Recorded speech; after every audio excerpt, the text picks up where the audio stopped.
Hello? What's up, everybody? What is up, everybody? Thanks for joining. Welcome to another Q&A. This is the damn anti-politics Q&A. Just a follow-up to the video from 2 days ago. So I'm sure there's gonna be a lot of snowflake butthurt people that will probably show up here today to rant their asses off, being offended and all. Nah, I don't think so. I think a lot of people are more and more gamers are slowly turning towards the same mentality, the anti-politics, like stop, get these politics out of my damn video games, please. Hello, Michael. Hello, Fritz. Hello, Make. Foxhound. I'm gonna call you Foxhound from now on. Ali, David, Casey. Thanks for joining. Is this about Stellar Blade? No, it's about everything. All the politics in fucking video games nowadays. Like, there's a petition signing for Stellar Blade to remove the very small censorship. I read that there are a couple of outfits, the bunny outfit and whatever, were censored, but the other outfits are still there.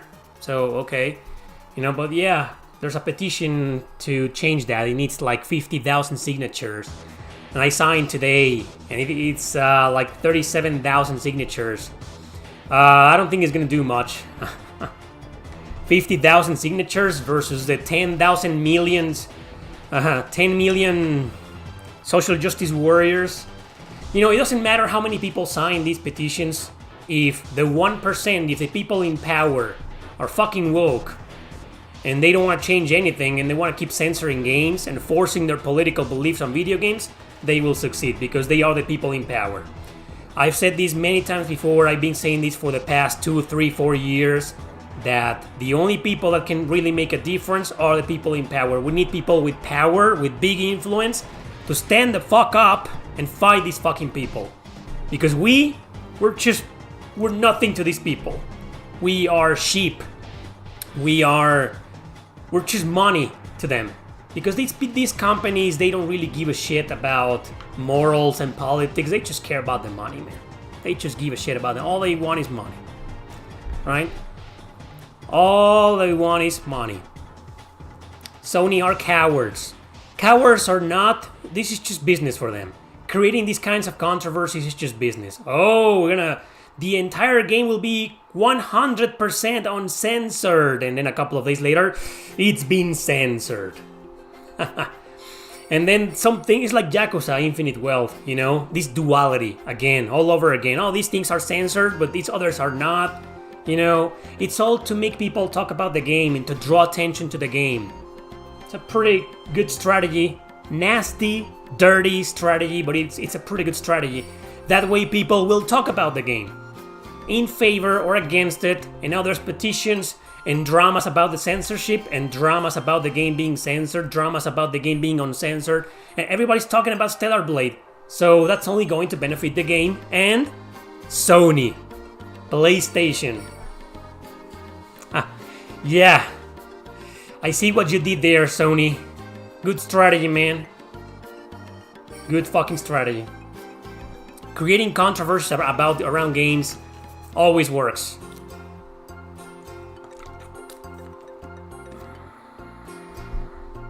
I feel like we are getting to a tipping point in this battle, though. What do you mean? What exactly do you mean? What do you mean, man? Please explain to me, what do you mean? I have two questions. If you had to choose between Octopath 2 and Eiyuden Chronicle 100 Heroes, which one would you pick? I will pick Eiyuden Chronicle 100 Heroes. And what is your rating for Eiyuden Chronicles in percentage? Oh man, I don't know. When I made reviews in Spanish 7 years ago, I used to score games. I used to put them a number at the end. I will base my scores on 5 ratings, like story, gameplay, music, graphics, and battle system. And then I multiply that by 2, the result. Like let's say the story of any game, not Eiyuden, any other game is like 8. Well, let's say everything is an 8. So 8 plus 5, that's 40. Plus 2, that's pretty much 80, right? So that would be an 8 out of 10 game, right? Or an 80% type of game. I used to do that when I made reviews in Spanish, but I don't do that. I stopped doing that when I changed my channel to English, because for some reason I never felt quite comfortable or confident with those numbers, or using a score system or a number system. But you know, I've always been intrigued by numbers, and I still appreciate that when it comes to watching other scores in certain websites. Like, I know I make fun all the time about Metacritic, and I still do, and I don't take it seriously, but it's fun. It's fun and interesting to see, oh, this game got 8.5 based on all the consensus of the user scores together, right? It's pretty interesting and it's entertaining. So that's a reason why I don't use scores or numbers or percentages, but nothing against that. Perhaps I should start using them again for other types of reviews. I don't know. But anyway, to answer your question, a Uden on a scale from 1 to 10 or 1 to 100%, well, that will be tough, I guess. Well, I'm gonna have to take like one entire point out because of the shitty localization, but in the box, and yeah, probably. Well, it's hard for me because I'm biased. I love Suikoden, and this is pretty much Suikoden to me. This is just another Suikoden game. I will say, how about, I wish I could say 90%, because it's an excellent game to my point of view. But because of the localization and the mistakes they did, the bugs, they have been fixed, okay? But, you know, never mind. Let's just leave the localization as the only negative stuff, because the bugs and technical issues were there at the release. Like, for example, if someone watches this clip right now in about 6 months or in a few months, you know, no one's gonna care anymore because most of the bugs and the technical issues have been fixed, right? So, yeah, I guess I could give it a 9. It's that good. It's too bad, you know, the localization, the translation was wokenized and politicized, unfortunately, but it wasn't that much. Like I said in the video from a couple of days ago, it wasn't that much. Okay, we've seen wars, you've seen wars, I've seen wars, far worse. I mean, Eiyuden Chronicle got away easy, man, compared to a lot of other games that were like extremely politicized. You know, Eiyuden Chronicle got away easy. Damn. But it didn't get away from the DEI hammer, you know. So 9, I will say 90%. That's how high I will rate Eiyuden Chronicle. But keep in mind, consider the fact that it's the Suikoden fanboy rating the game.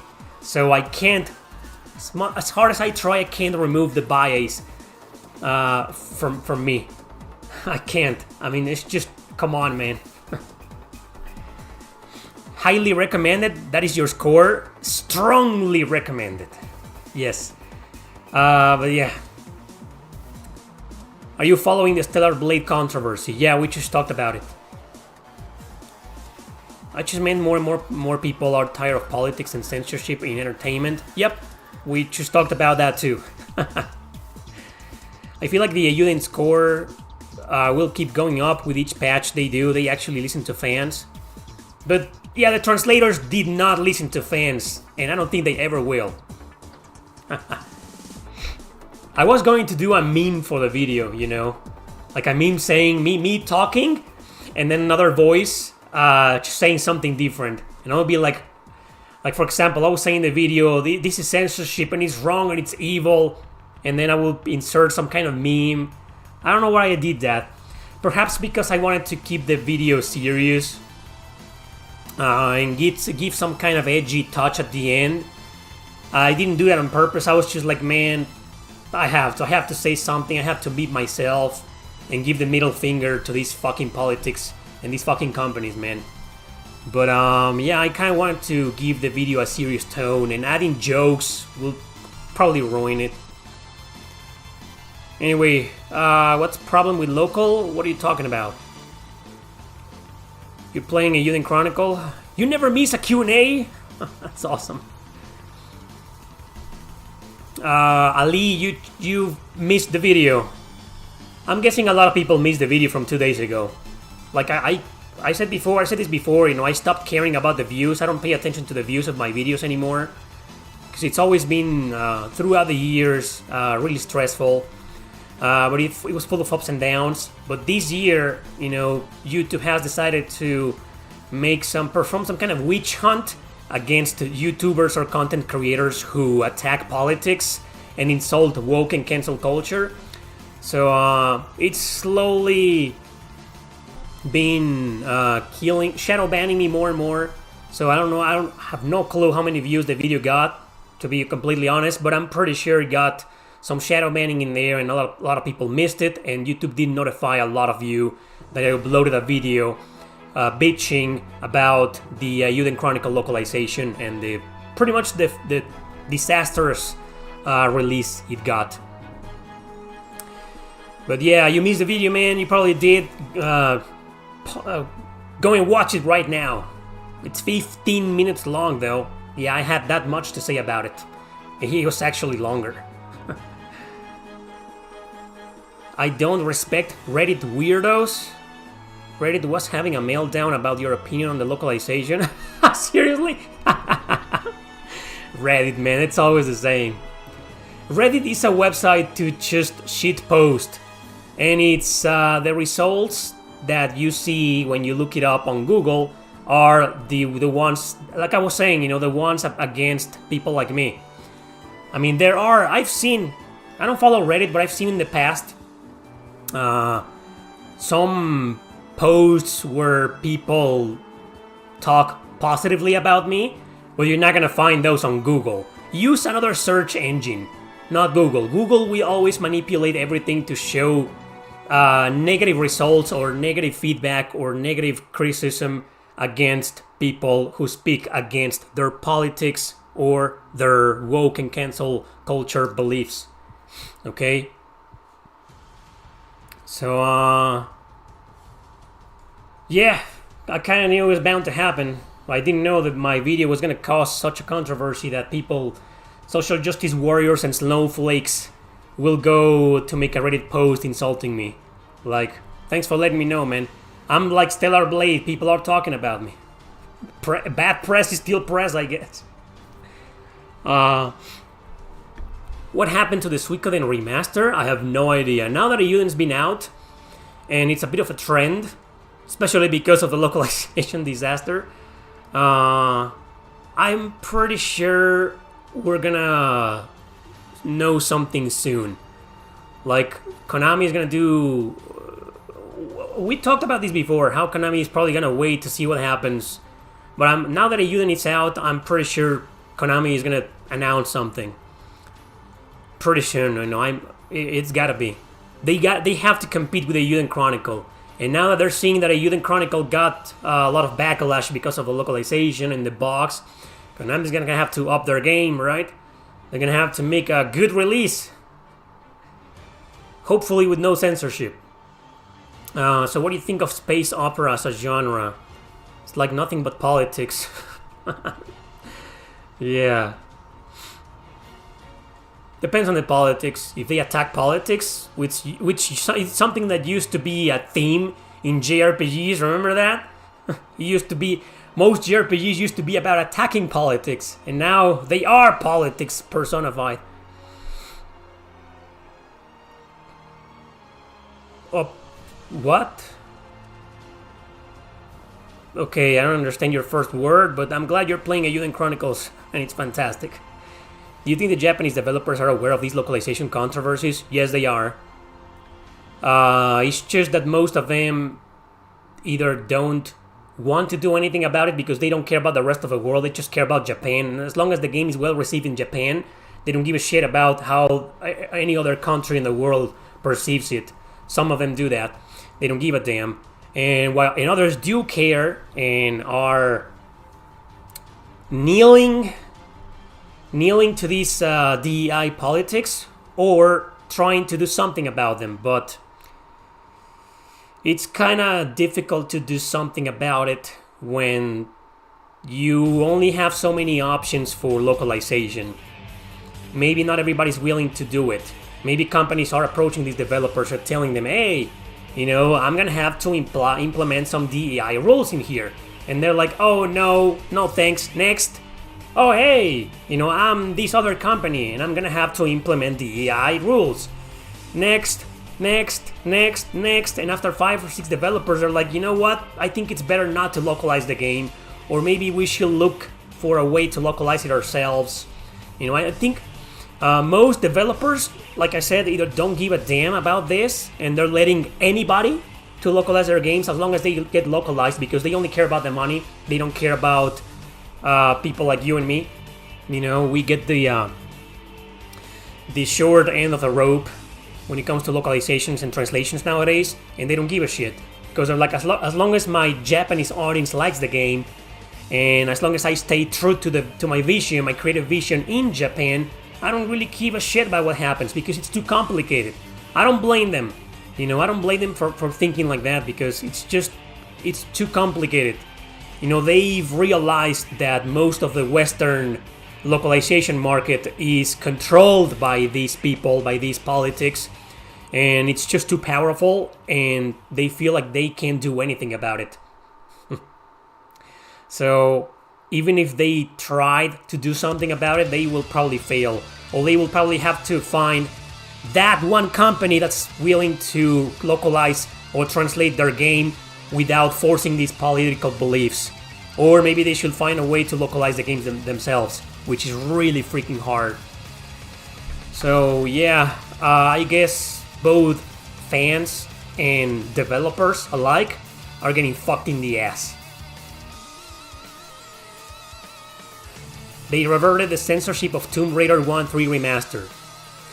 Yeah, I saw the news. I don't really give a damn about Tomb Raider, but I'm glad they reverted the censorship.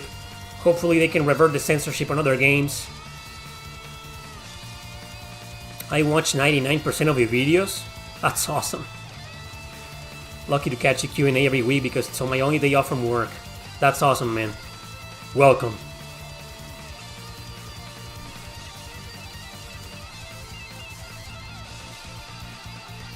I missed a lot of questions, sorry guys.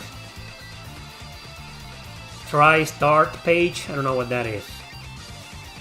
Legit, any post about localization, all the comments are calling the poster a snowflake or attacking him. I don't know, is it really that weird that people hate politics in their games? Yes, we do. Because it's censorship. Rabbit and Bear are definitely aware of the backlash against the English translation and hinted they will address it. How? We will see. Can't really redo voice acting though. Well, I play the game in Japanese. I think I'm not gonna play any single JRPG from now on in English. You know what? Like Fire Emblem Engage, I switched to Japanese because it just sounds better, more accurate. Even if the translation is DEIist, politicized.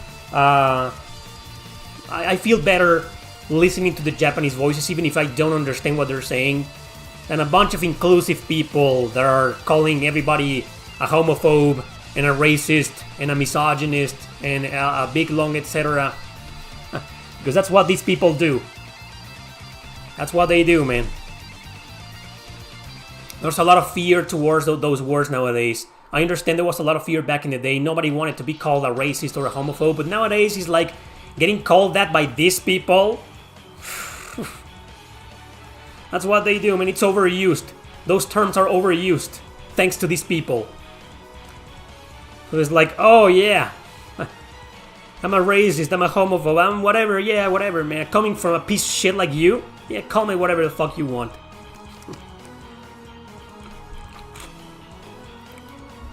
Did you see what Konami has done with Silent Hill 2 Remake? No, I haven't. Care to explain why? Did you translate your books yourself? Of course I did. Now you know why.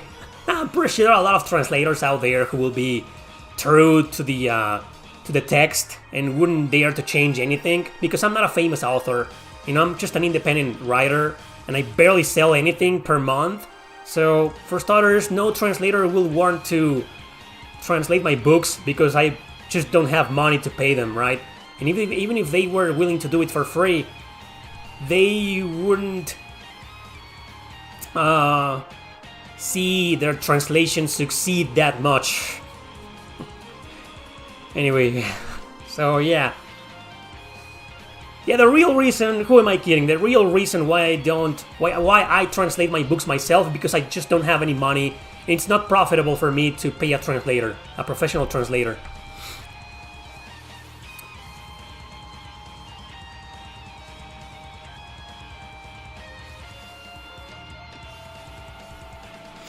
Yeah, like I said before, it's the companies, man. As long as the people in power are woke and are supporting this and enforcing these rules, we won't be able to do much. We need the big guns. The big guns, man. The big influencers, the big celebrities, the big corporations, the big ones to step the fuck up and to stand their ground and to fight these companies. But as long as they remain silent and do nothing, we're gonna keep getting fucked over and over again by trash companies like Sweet Baby or even Microsoft. So in the end, we need to rely on independent and illegal translation groups. No one's gonna do that, but yeah. I know the Stellar Blade. You missed it, yeah. Man, there's a lot of comments.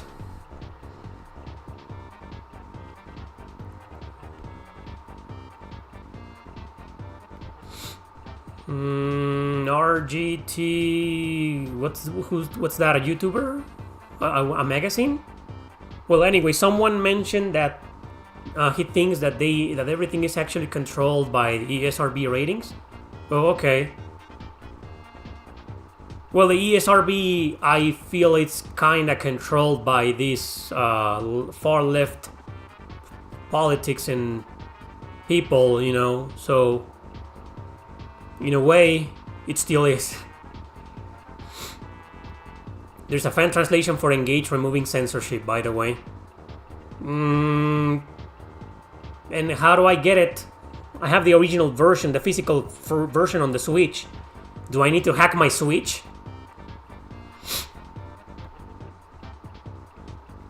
Silent Hill 2 Remix doesn't look that bad, just a bit janky in combat.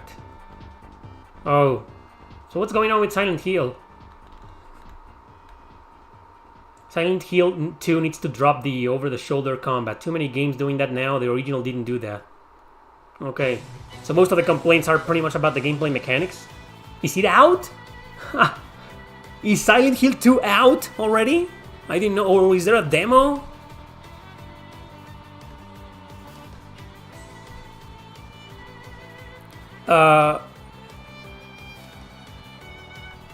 How many times do you think you'll complete a Yuden?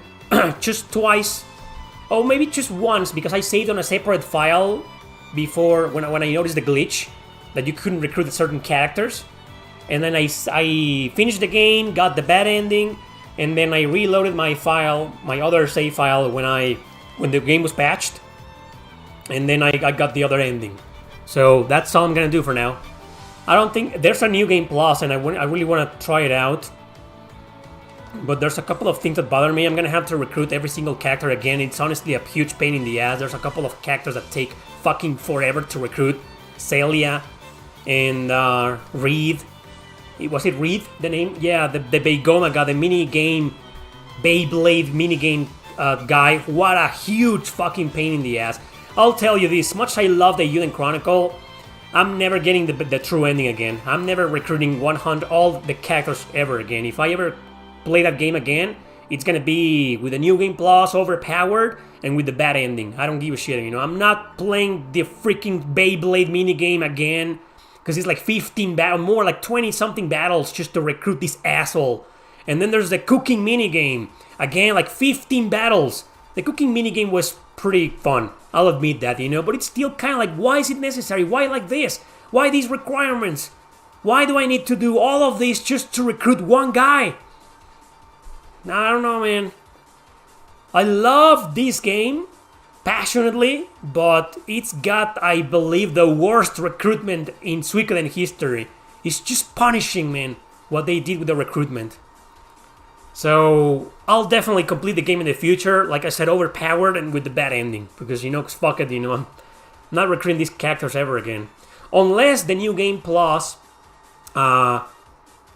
unless all your characters recruit carry over. I think I remember reading something like that. Yeah. Let's check it out. Let's check it out. Eiyuden Chronicle New Game Plus.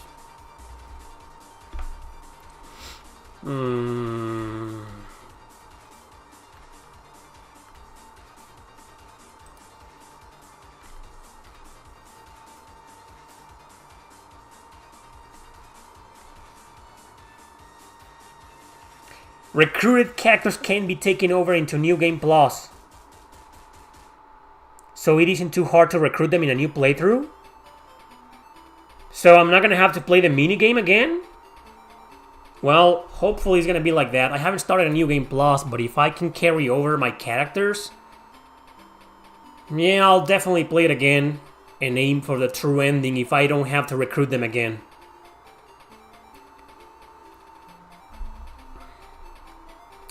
What's the reason why Eiyuden Physical was delayed on Switch? I think it's because it got a lot of issues, a lot of technical issues, and they're trying to fix them. In fact, the review scores for the Switch version specifically are really low because of this. People are angry. There's only a separate Silent Hill demo out, a short message, and it was a total crap. Oh, the first-person game, yeah, it didn't look appealing to me. So Silent Hill 2 Remake isn't out yet? Okay. Do you know if Cosmos from Xenosaga Episode 1 caused controversy back then because of her design? I don't remember, but the entire trilogy, Xenosaga trilogy, was a bit censored. In Japan, some of the games got the D rating, which is pretty much the mature rating, because of the bloody scenes and some stuff here and there. Nothing to do with the sexy designs of any character whatsoever. But when they localized them, they kind of censored a little bit of the blood and the gore, just so the games could get a teen rating. But I don't remember Xenosaga 1 having some controversy stuff. And besides, the game was released in 2002. I didn't have a PlayStation 2 back then. I wasn't that interested in... Hell, I wasn't even playing JRPGs. I knew them, you know, because of Super Mario RPG and stuff, but no. I didn't really start getting into RPGs until 2005, I believe, yeah. So I wasn't up there with the... I didn't know any news about JRPGs or controversies or whatnot. And then I made a video called 10 Things You Didn't Know About the Xenosaga Trilogy. And I didn't find anything about Cosmos' design being controversial. Have you tried... Wait, what? Oh my god. You mean Beyblade? No. No, I've never played Beyblade. I've had a few games when I was a reseller and I sold them, but no, not really. Not really a fan of Beyblade, and I wasn't a big fan of the game in the Eiyuden Chronicle. I already talked about the Stellar Blade controversy at the beginning. It's I don't know, maybe I should do a video about it. I just did one for the Eiyuden Chronicle. Maybe I should do the same for Stellar Blade. But I feel like I'm not the right guy to talk about it because I don't have the game. I haven't played it. I just played the demo. But yeah, I'm aware it got a lot of censorship because some outfits were censored. Now a lot of people are talking about it. And I just mentioned at the beginning that I think it's a strategy from Sony to draw all the attention they can to the game. And it's working apparently. So a lot of people are going to buy the game and sign this petition to free Stellar Blade. Maybe they should do the same. They should do the same with the Ayuden Chronicle, like free Ayuden Chronicle. Or how about this? Free all fucking video games! You gonna get Shin Megami Tensei 5 again? Nah. Do you think if there ever is a Xenosaga remaster that there will be the censorship you mentioned? If it's released during this day and age, it probably will have a lot of censorship. And DEI. Hey, Skycatcher Gaming. Is the hard R only thing censored or more in Stellar Blade? They also censored an outfit, a bunny outfit. But remember the transparent outfit? If you remove all outfits, she's kind of like naked. I think that's still there. No, the bunny outfit is offensive. Let's censor that. But Eve being completely naked and overly sexual, that's fine. But they'll probably try to censor it too in the near future. We'll see what happens. You started in 05. I was looking to buy all these old PS1 JRPGs you love, hard to come by even back then. I didn't start collecting back then. I live in Mexico, man. I didn't start collecting until 2010. Back then I was just buying piracy and bootleg copies. I have a video idea for you in 2030. 20 best RPGs 2000. You mean like 20 best JRPGs of the decade? I don't know if I want to continue making that type of content, man. It's just best this, best that. Recommendation videos, I feel like I've done a crap ton of them. And some of the past videos that I've done about that recommendation videos, they didn't get a lot of views like they used to because everybody and their mom are doing them nowadays. And yeah, man, no.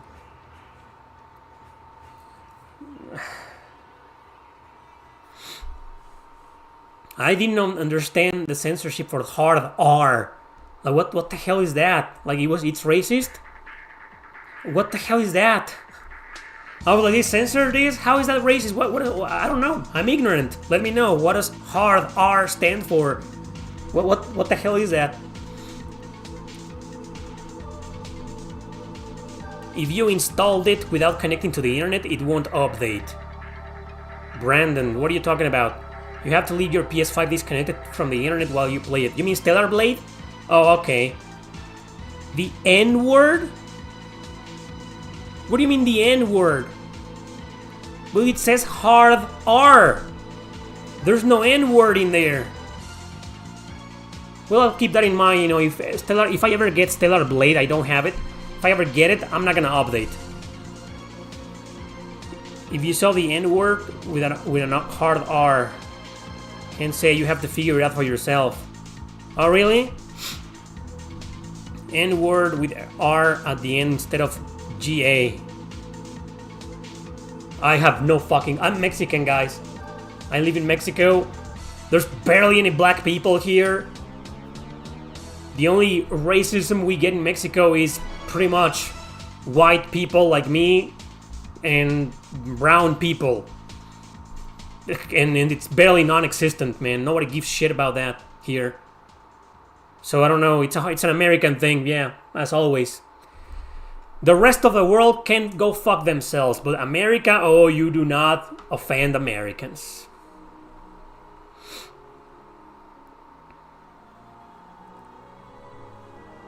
People online use the hard R as a work around the N-word. Oh! What do you feel like creating that followers will enjoy? What I'm already doing. Everyone's gotten to a point, I think, the entire website, not just me, where audiences are extremely hard to please. And it's just better to do what you want to do. If people enjoy it, good. If they don't, fuck off. Simple as that, man. Everybody wants something different, man. And there's 10 million people, 10 million content creators doing the exact same fucking content. Exactly the same. Barely any difference whatsoever. So, it's just... I figured it was just better to be myself and to do the content that I want to watch and that I would enjoy if I wasn't me. It's just people who don't care about video games looking for anything to slander Stellar Blade. Yeah, pretty much.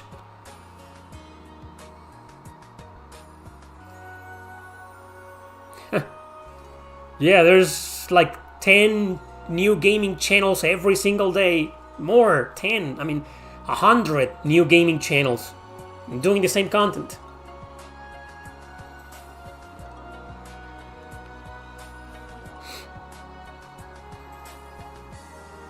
I don't know about extremely hard to please, but maybe nowadays more selective.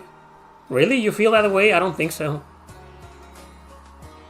I still see a lot of extremely generic videos with millions of views, and I'm like, selective, right? Sure. I disagree.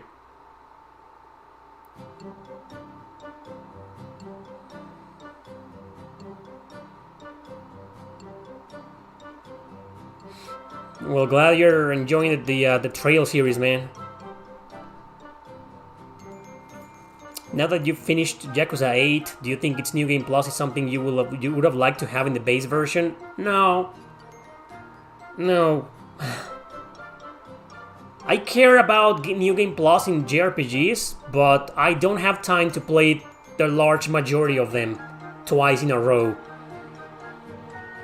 I gotta keep moving from one game to another, so I can have more and more games to talk about and to review in this channel. But yeah, I mean, we talked about that. That was a freaking fiasco. Sega selling you the New Game Plus. That's just horseshit, man. That's a new low level of horseshit.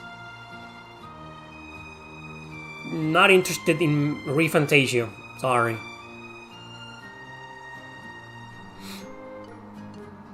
Has more to do with YouTube algorithm.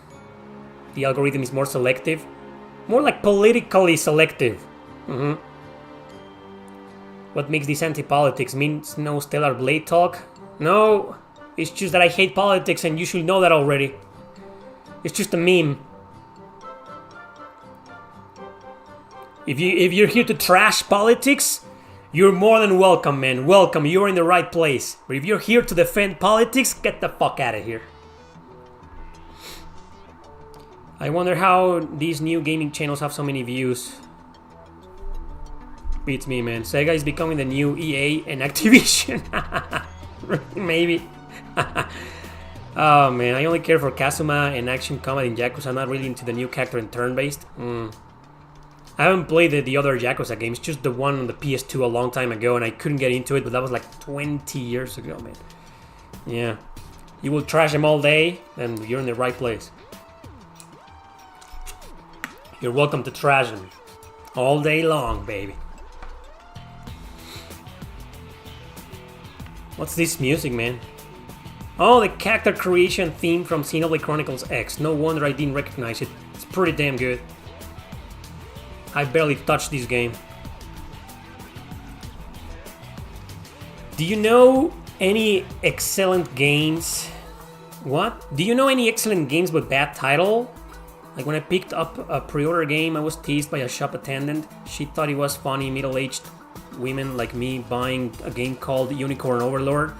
Oh yeah, that's a really terrible name. Unicorn Overlord? That's a terrible name, but yeah, it's a great game. Others with like really bad names, but with great gameplay. Oh man. Well, I mean, there's gotta be... I guess there are others like with generic names like Dragon Quest. That's one of the most generic names ever. But it was one of the first video games to be called that. So if Dragon Quest was something new, you'll be like, what the hell is it, Dragon Quest? Is this a Kemco RPG? Right? Someone mentioned Triangle Strategy. Yeah, that's a horrible name, man. Triangle Strategy, what the hell, man? Like Square Tactics. Circle Tactics. Isn't that a better name? I want a game called Circle Tactics now. Yeah, Hexagon Tactics. Triangle Strategy, man. Damn. Yeah, there's one kind of like a simulator, right, called Various Day Life. It was released last year. I know that. Yeah, it's like... like, what the hell? Oh, man. The Legend of Heroes is a very generic name too, yeah. But thankfully every single one of those games has a subtitle. And most people know those games for their subtitles. People refer to the series as the Trails series. Very rarely do you see people referring to the series as the Legend of Heroes series, even though it is. That's the correct way to say it. The Legend of Heroes. Everybody calls them Trails. It's just easier. Saga. That's another one. Saga. Oh, have you heard about this series? It's called Saga. What? So imagine you going to the store, you picked up Unicorn Overlord. Imagine going there and saying, hey, you have the latest Saga game? The shop owner is gonna be like, what? What Saga? What? Anyway, I'm not really a fan of the Saga series. The only one I liked is Final Fantasy Legend 2 because it was my first RPG ever and I never finished it. And then there's Romancing Saga, the remake. And I'll be honest, apart from that, it's just really hard for me to get into the series, man. So I care nothing about the new one. Whatever the hell its name is, Emerald something. So, here's one, Octopath Traveler. I don't think it's that bad of a name, but it just means nothing. It's like, what's the name of the game? Octopath Traveler. Again, I don't think it's a bad name, but I don't think it's a good name either for a video game. It's just, what the hell is that? Octopath Traveler. Anyway, so yeah. There's a lot of them. Final Fantasy is kind of generic, but again, it's like Dragon Quest. It was the first game to be called that way back in the 80s. So, yeah, Octopath Traveler. Say that fast, man. Octopath Traveler, Octopath Traveler, Octopath Traveler, Octopath Traveler. Hey, there. I did it 4 times in a row. There's gotta be more, but I think that's it.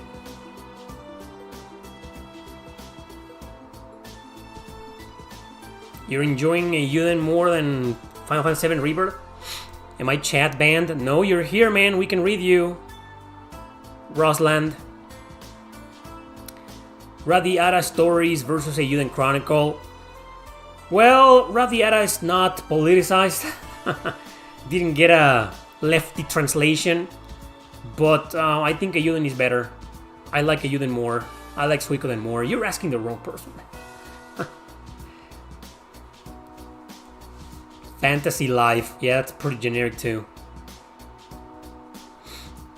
Do you recommend 7 Dragon Code BFD? Yes, I do. I never finished it because it got to a point where it was just straight up ridiculous. Pretty damn grindy. But it's a good game. Yeah, I do recommend it. Do you like to start with the first game in the series and work your way up? Yeah. Even though I didn't do that for Trails, I didn't do that. Well, actually, I did.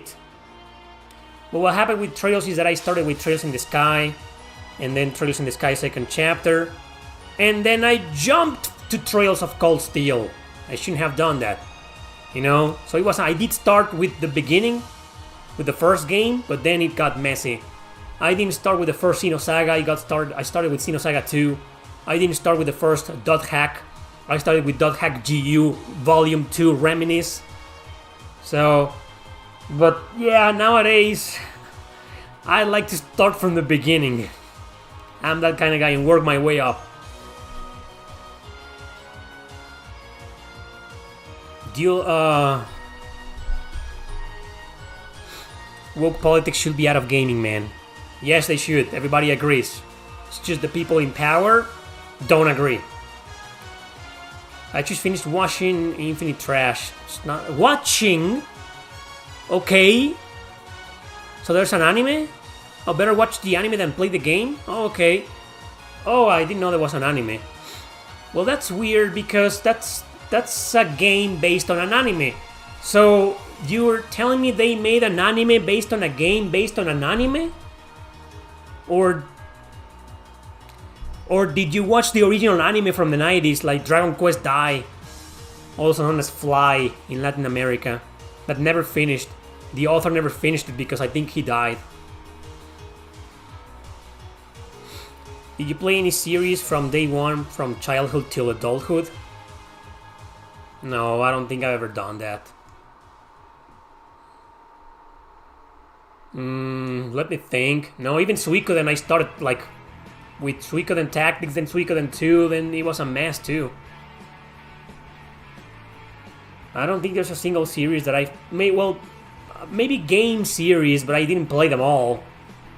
But I was there when the first Mega Man came out, and I played it. But I only played Mega Man 1, 2, and 3.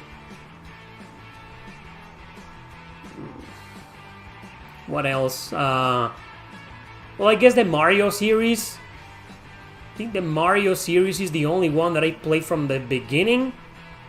Super Mario Brothers. And then 2, and then 3, and then World, and so on. Yeah, it's the only series that I've been playing from the start. All the way from childhood to adulthood. The Mario games. But not necessarily in order after several titles had been released. I didn't play Super Mario RPG. When I played Super Mario RPG, the PS1 was already out. PS2 was just around the corner. PS2 was already out when I played Super Mario RPG for the first time, so I missed the GameCube titles, Mario Sunshine and shit, you know, but yeah. But when it comes to RPGs, from like childhood to adulthood, or maybe teenhood to adulthood, I don't think so. No. Games are franchises with the weirdest names. I made a video about that. Look it up. It's called that. I think that the weirdest names or the worst names, something like that. JRPGs. Have you played The Princess Guide on PS5? It's on PS4 and Switch. Yes, I did. I never finished it. I have it there. It's on the backlog. It's a good game, though. The story is dumb. It's a comedy. And it's kind of unnerving to see the characters doing this whenever they talk. Hey!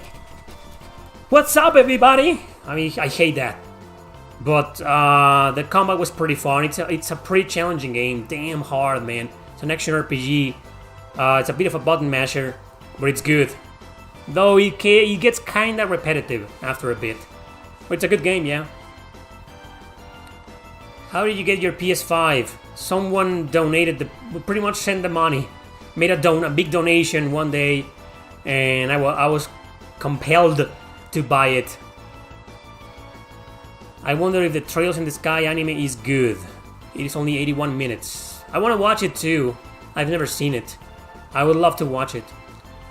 Watch the Netflix Infinite Trash. I don't have Netflix. Uta Warerumono has one of the weirdest names. Yes, it does. It's there in my video. Don't force me to agree. That is at the end of their totalitarian grip of the world.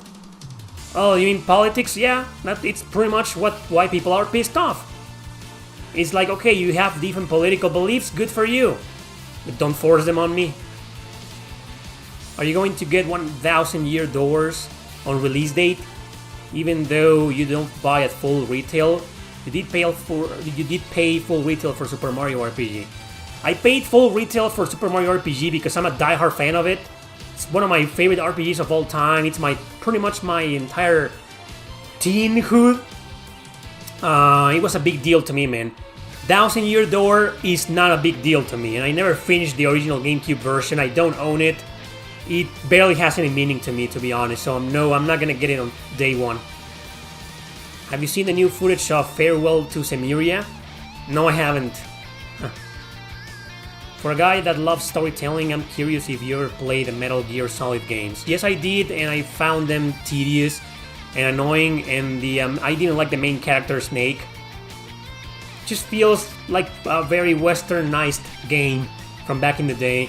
I know Hideo Kojima is a big fan of Western Hollywood movies, you know, and that's why Metal Gear was born. But it just feels like that to me.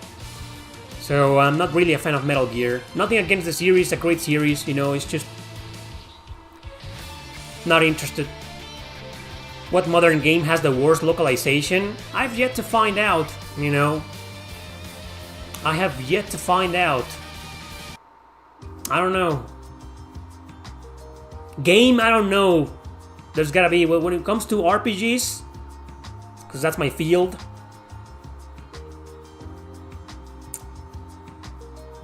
I don't know, man. I don't know because I don't know Japanese. All I know is what other people say or what I personally noticed when playing the games.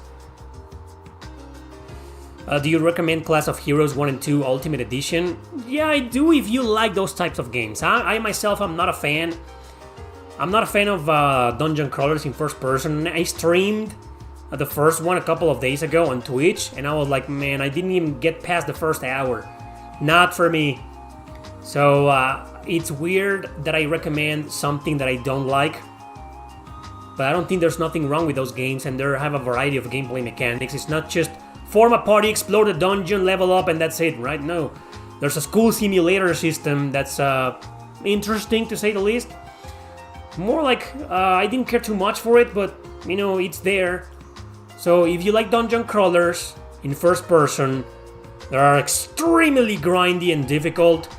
There are about cute characters, and that have, you know, extra gameplay mechanics like school simulation, stuff like that, then yes, I do recommend it. But I'm not a fan of the games. Will you get Death End Request Z? When is it coming out? I probably will. What is it? Is it Z? Is it a remaster of the first one, or what the hell is that? Is it just me? Is it just me, or the English dub in the Udin is atrocious? I didn't find it atrocious. I only played the Udin in English for the demo, like a month and a half ago when they gave it to me. For the final release, I immediately changed to Japanese. But I remember some actors were pretty lame and annoying, like Leon, for example. Gar, the guy voicing Gar, that was amazing. He sounded really cool and badass, you know. But others were like boring, mediocre, you know, it's just meh. I didn't bother with it, you know, with the final release. So not really. I wouldn't call it atrocious, but it's not great. Let's leave it at that. Stick to the Japanese dub. I dug the latest music remix playlist you created. Which one was the last one? The port, the remastered. I did one about in August of 2023. That's like 8 months ago. Damn, it's been that long. And it got a lot of copyright claims. If you're talking about the Relax music compilation video, that was actually part 1. And now it became part 2. I had to remove a lot of songs because they had copyright, like the Chrono Cross songs, the Chrono Trigger songs, and I also removed, they didn't have copyright yet, but I removed the Final Fantasy songs because I was like, these guys work for Square Enix, so they're probably gonna send me copyright claims for those songs too, so I had to remove most themes from Squaresoft games, or Square Enix games. That's what I did. Sadly, and then I re-uploaded the video with other songs from other games that replaced the removed songs. So it's there. So that Relax part 2, it's actually part 1. And part 2 became part 1. It's kind of confusing, but they switched places. Anyway, I'm glad you enjoyed the playlist.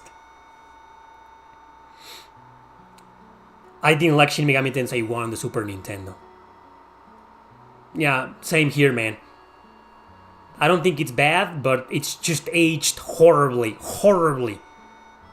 Horrendously, man. I don't like the first SMT. Desperately needs some kind of remake, not a remaster or a port to goddamn phones. No, a remake.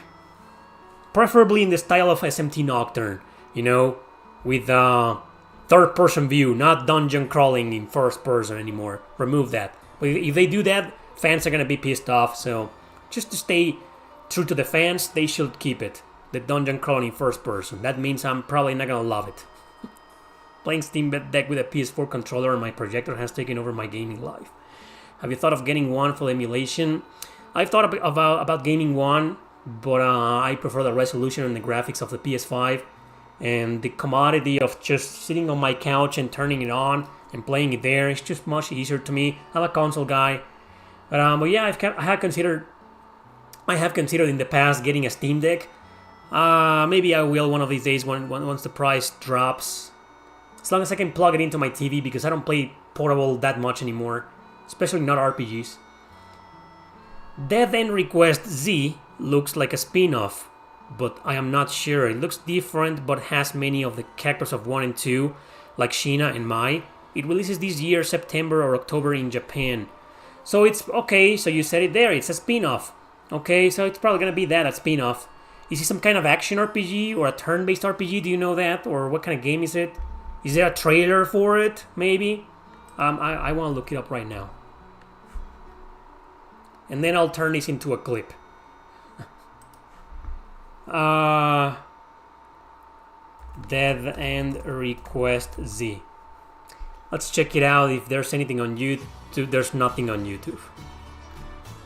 I just tapped Death End Request Z. Only content of the other 2 games showed up. Yeah, nothing on YouTube. Ease or Trails? Ease versus Trails, huh? That's a tough question. Really tough question, man. Damn, I think I'm gonna have to go with Ease. I prefer turn-based RPGs, and as much as I love Ease and battling enemies with hack and slash combat and switching between allies at any time, especially the modern Ease games, I think Trails. I like the battle system in Trails better because I prefer turn-based over action. But still, I'm gonna have to pick the E series because they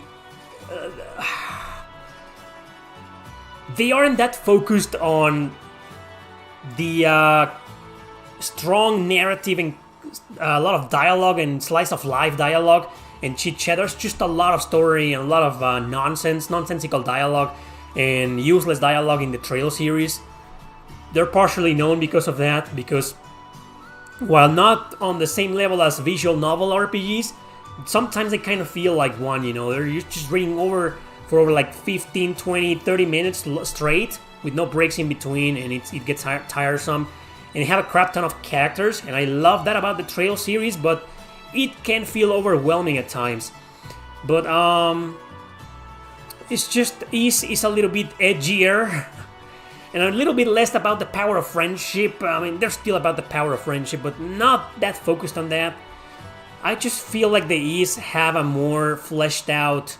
No, the Trails have a more fleshed out storytelling and narrative, but the E series have this kind of get to the point story narrative. You know, like it doesn't waste your time with a lot of chit chat and meaningless chatter, stuff like that. And I freaking love the music in the Trail series, don't take me wrong, but I think I prefer the East music. It's just a little bit more up my alley, like more metal, more rock, you know. But man, the Trail series have some badass bangers, man.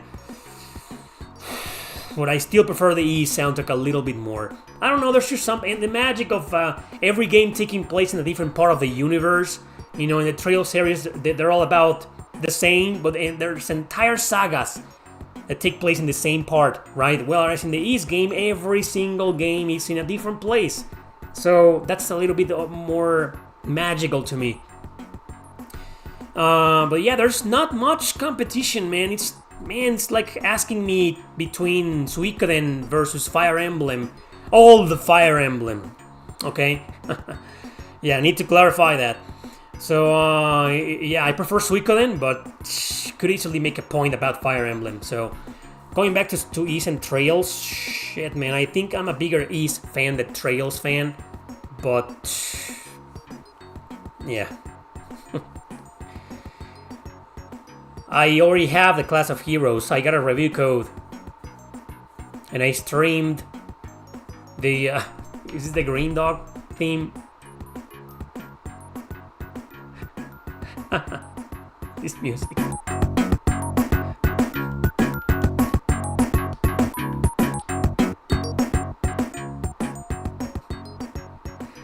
Oh my god. It's a terrible game, by the way. Some terrible games have a pretty good soundtrack. Oh, Tales of Legendia. Is there any chance of having an English translation or official translation release of Princess Crown? I doubt it. Trails, you gotta be in the right mood for it. I can play them on any mood, to be honest.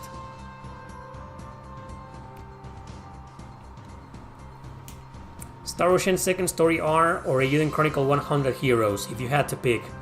Again, I'm choosing Eiyuden Chronicle because I'm a Suikoden fanboy. I can't resist. And that's Suikoden for me. Pretty much Suikoden 100 Heroes, Suikoden Chronicle. Should have been called Suikoden Chronicle. The song name is Pedal. Yeah, apparently it sounds like the Little Mermaid theme song. Yeah, that's a GameSack meme. I missed it. You missed what? You probably did. I don't know what you missed, but you probably did. Not Suikoden 6. I feel it's the Suikoden 6 we had all been waiting for. But that's just a manner of speech, you know. If I had the rights, I will call it Suikoden 6. Because fuck Konami, right? But yeah, it's just Suikoden. So I don't know about Suikoden 6, man. I just, whatever. It's just a way of saying it. It's just my way of saying that it's pretty much a Suikoden game. It's like Tier Ring Saga. It's basically Fire Emblem. The guy who created the Fire Emblem series quit the company, Nintendo, and developed a spiritual successor called Tier Ring Saga on the PlayStation. Never came out of Japan, but it's fan translated. Stupidly hard game. And he called it Emblem Saga at first, but Nintendo sued him because the name was too similar. The gameplay, the storytelling, everything was exactly like in Fire Emblem, and now the name is very similar, so they sued him and he had to remove the name and change it. And then he changed it to Tier Ring Saga. Emblem Saga was better, more appealing, but it was kind of generic, so Tier Ring Saga sounds more complicated, not so appealing anymore, but it's more an original name. But it's basically Fire Emblem, so yeah, Eiyuden Chronicle is basically Suikoden. Look for Dead End request code Zion. Okay, I'll look it up.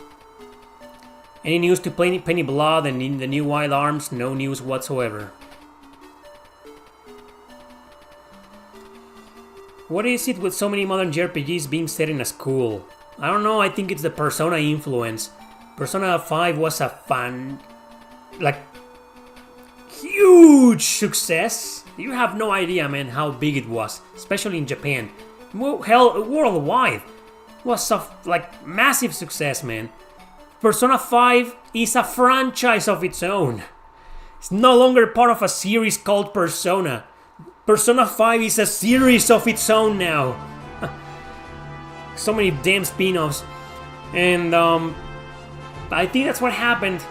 I think the Persona series got so popular, immensely popular, that a lot of JRPGs and a lot of companies started developing their own games and their own take about that. So yeah, it's pretty much the Persona influence, man. Stella Deus. You would think now that JRPG fans are mostly adults now, you'd see less of that. No, remember, a lot of JRPGs, and that's the reason why we get these horrible localizations, are now starting to cater towards the snowflake generation. So there you go.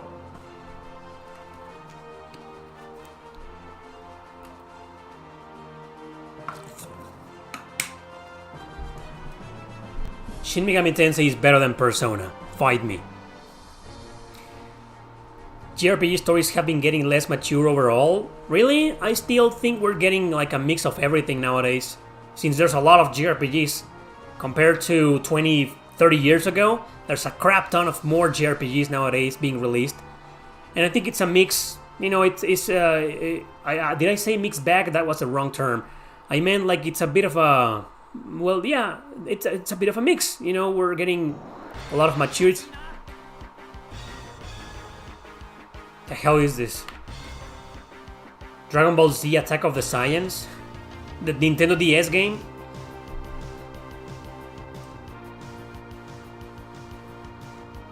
It's good.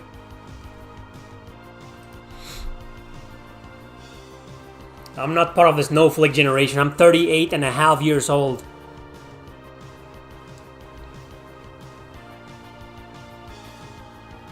What was I saying? Oh, the mature stories, yeah. Obviously, there's more JRPGs there are with young people in school and blah blah blah nowadays. But I still think there's a lot of JRPGs with mature stories. It's just a matter of finding them. And you're in the right channel, actually. I tend to cover those JRPGs a lot, as much as I can, to highlight them and show people that there are a lot of mature stories in JRPGs nowadays, right?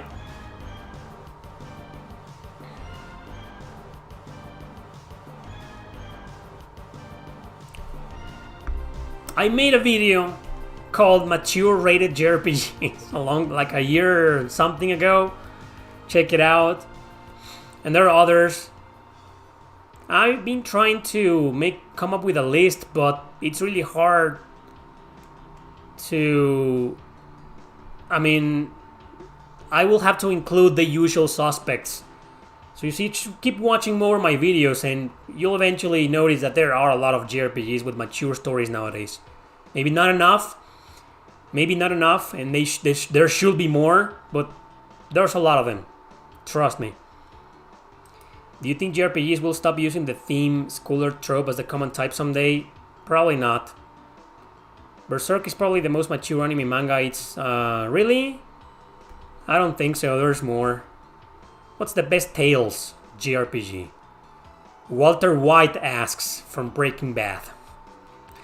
The best Tales.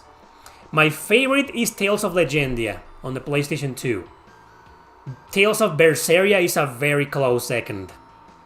And then you got Exilia 1 and 2 on the PlayStation 3, which are incredibly good as well. And then there are Vesperia. And then there are others like Arise. Graces, pretty damn challenging, but pretty damn good as well. But if I had to pick the best for me, it will be Legendia, my favorite. I understand it's not for everybody, and it's starting to show its age. So I will recommend Berseria instead if you want a more modern approach. I think Berseria is better than the last one, Arise. Arise was great, but Berseria is better. So I think the best Tales game is definitely Legendia. Do you have Odyssea from Dead and 1 in the playlist? I don't think so. Do you like Fallout? Nope. Don't give a shit about the TV show, man. You bought Arise, but you didn't have a chance to play it yet? It's a good one. I will say it's one of the 10 best Tales games. Yep, definitely. Not one of the 5 best, but one of the 10 best, in my opinion. Arise is pretty good, man. Check it out.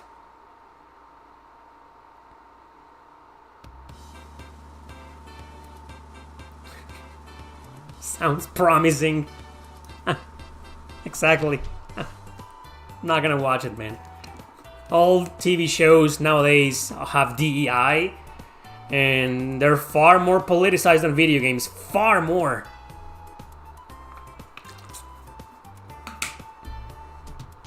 Are you interested in Deca Police? Yes, I am. Looks pretty damn interesting, man. What combat style you dislike usually, but a game you played was still great and enjoyable that had it? Okay. Code Vein. It's not that I hate it, but I'm not really a fan of the Souls type of combat. Being very technical, and you gotta watch out, and every enemy can kick your ass. Every single enemy can one-shot you if you're careless.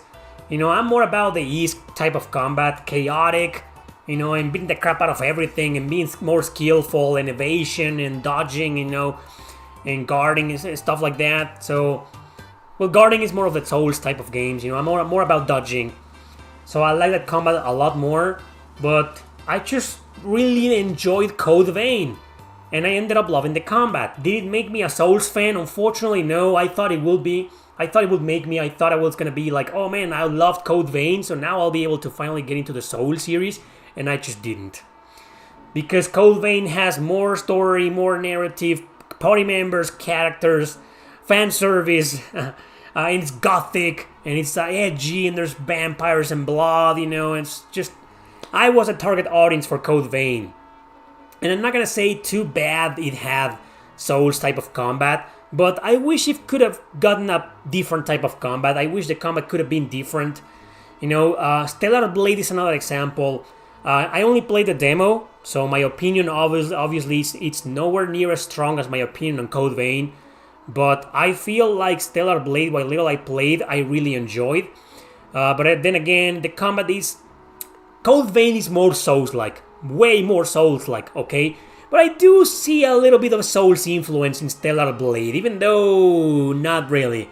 But that's the type of combat that it's just very technical, very about timing and perfect guard, and, you know, you get your ass kicked in like 2 or 3 hits. It's just a very difficult game, Stellar Blade. But I liked it. And you bet your ass I'm gonna play it once I get the game. And I will probably enjoy it, right? So, it's just... Code Vein is a perfect example of that. That has a battle system that's not really enjoyable for me, but I still ended up being a huge fan of the game. What else? I think that's a perfect example. Well, you know what? Here's one. Tactics Ogre.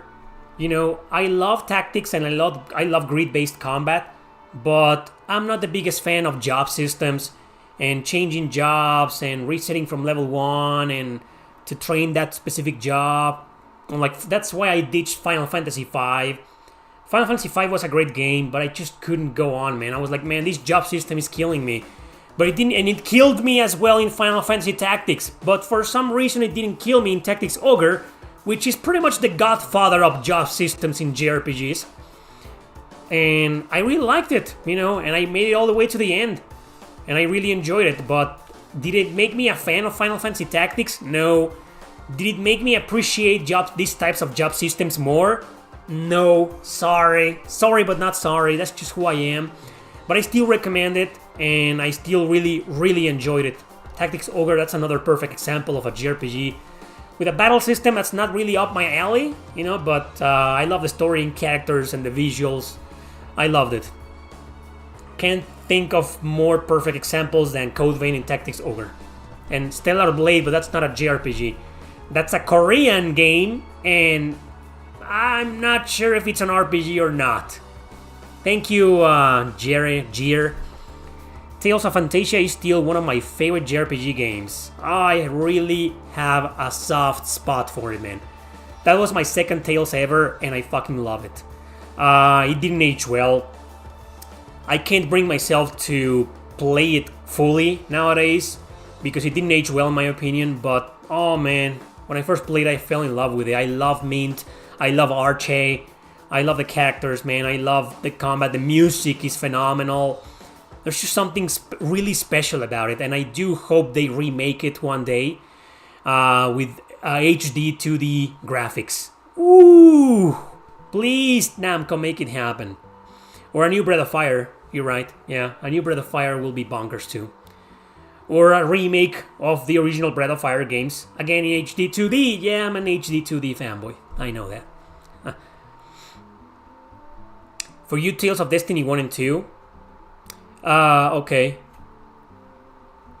Tales of Destiny via PS1, PS2. Okay. I haven't played that one. I only played the original PS1 version. Kingdoms of Amalur, I think you liked too. What was it? What was the question? Kingdoms of Amalur, I see nothing of Souls in Kingdoms of Amalur. I don't know what you're talking about, man. Stellar Blade is an RPG? Well, I don't know, man. I only played the demo, and it's arguably yes and no. It's arguably an RPG, but it's also arguably not. I don't know, I have to play the game and finish it one day to give you my opinion.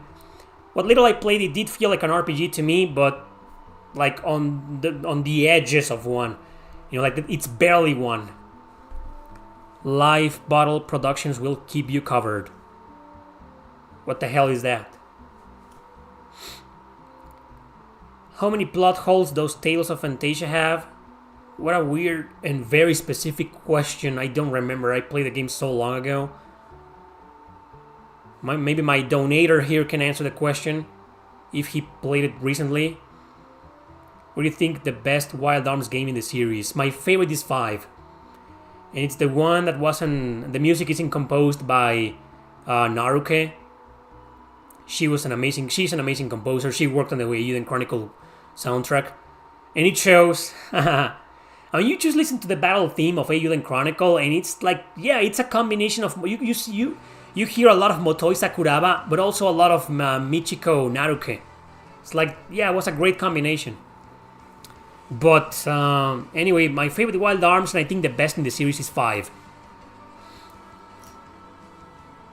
Wild Arms 2 is a close second.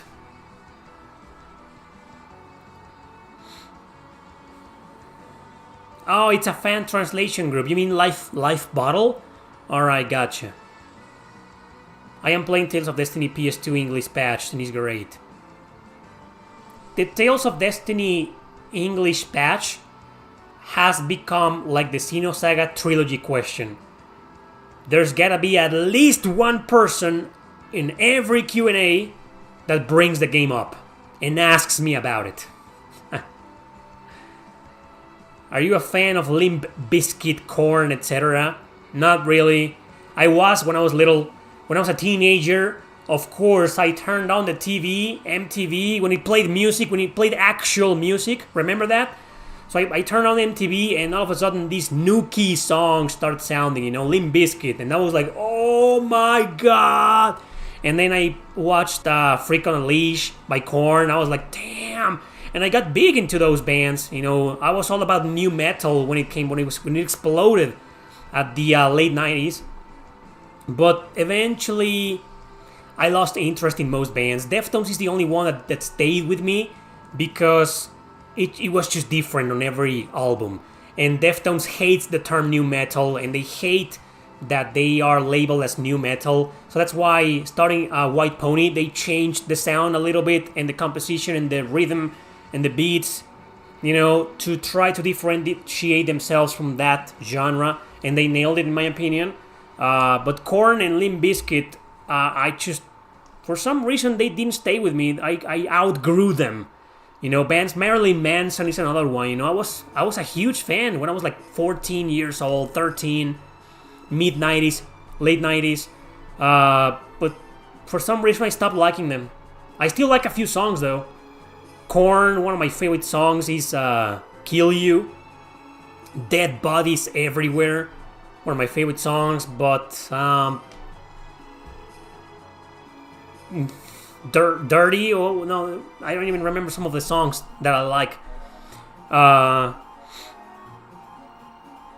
What else? Limp Bizkit, no.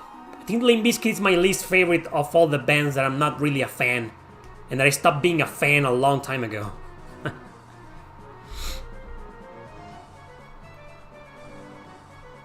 Anyway, do you think... Oh, okay. Sorry, Panda. Do you think the storytelling and character development in JRPGs is better nowadays or worse? It's the same. In some games it's better than before. In some games it's worse. I just don't think it's better or worse. It just is. It's still evolving. There's a lot of great character development in JRPGs nowadays, and there's a lot of bad one. I don't have a preference or opinion like, oh, games have better stories now than before. Not really, but I also can't say stories were better back then. I can tell you translations were better back in the day. Nier Replicant. Okay, do you think the next Kingdom Hearts game will be extremely political because of Disney? Fuck yeah, unfortunately. I don't really give a shit about Kingdom Hearts, never been a fan. So, I'm sorry for you Kingdom Hearts fans who hate politics. I'm sorry, but it's Disney. You're fucked. You're so fucked. What the hell happened to Valkyrie Profile? Check that video out. Just open a new tab, write on YouTube what the hell happened to Valkyrie Profile, and you'll see my video. The great thing about JRPG games that you don't need to wait complete or gold edition to get access to any game features. Well, okay, Not really a completionist, so I have no opinion about that. So the question is, what do you think about game bonuses? Or additional in-game items that you can get as pre-order or buy as add-on? I don't really care about that. For the really difficult games, I think it's a treat. But it's extremely rare for me to buy a game on day one. Extremely rare, man. I almost never do that. So, but I do get review codes, and sometimes they come with these add-ons, like these additional bonus, these items, these bundle items to help you at the beginning, And I think most of them, I don't even use them, and I eventually forget I had them on my inventory, or I don't know. I do use the free DLC, but it's just something I don't really care for, man. Well, not care for, more care about. I have nothing against it. It's just, if it's there, okay. If it isn't, okay. Sean Cheaplock Green's voice actor does an AMA on the JRPG subreddit now. What is an AMA? I know that guy. I like that guy. He nailed the role. Is it just a reality that creative people have to do it as a hobby? I have a day job and I want to have my creative stuff be my income. It's hard. It's very hard nowadays. Very hard. What other anime you would like to see as an RPG? Claymore. Oh, you mean like really old? Like around the Escaflowne time? Then Escaflowne, that's a great one. I don't know, man. Saint Seiya. There are RPGs based on Saint Seiya, just never came out of Japan. But I would love to see a Saint Seiya RPG released worldwide. But then it will be very political. I mean, did you see the anime?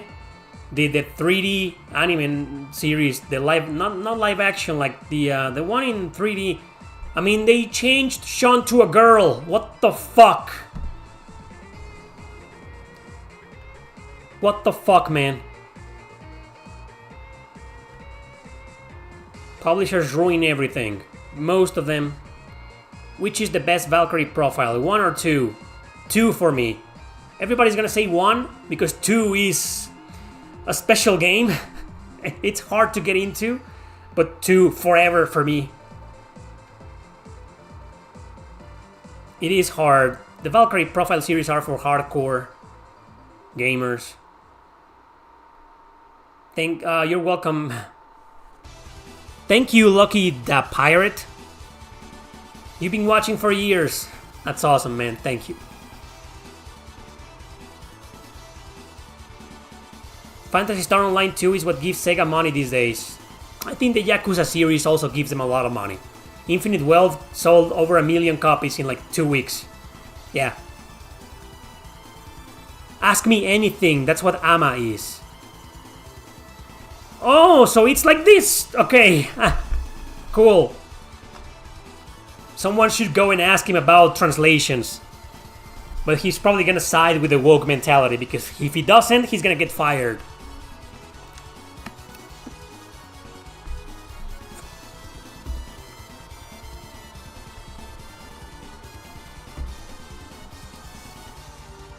Valkyrie Profile 2 is much harder than 1. Yes, it is.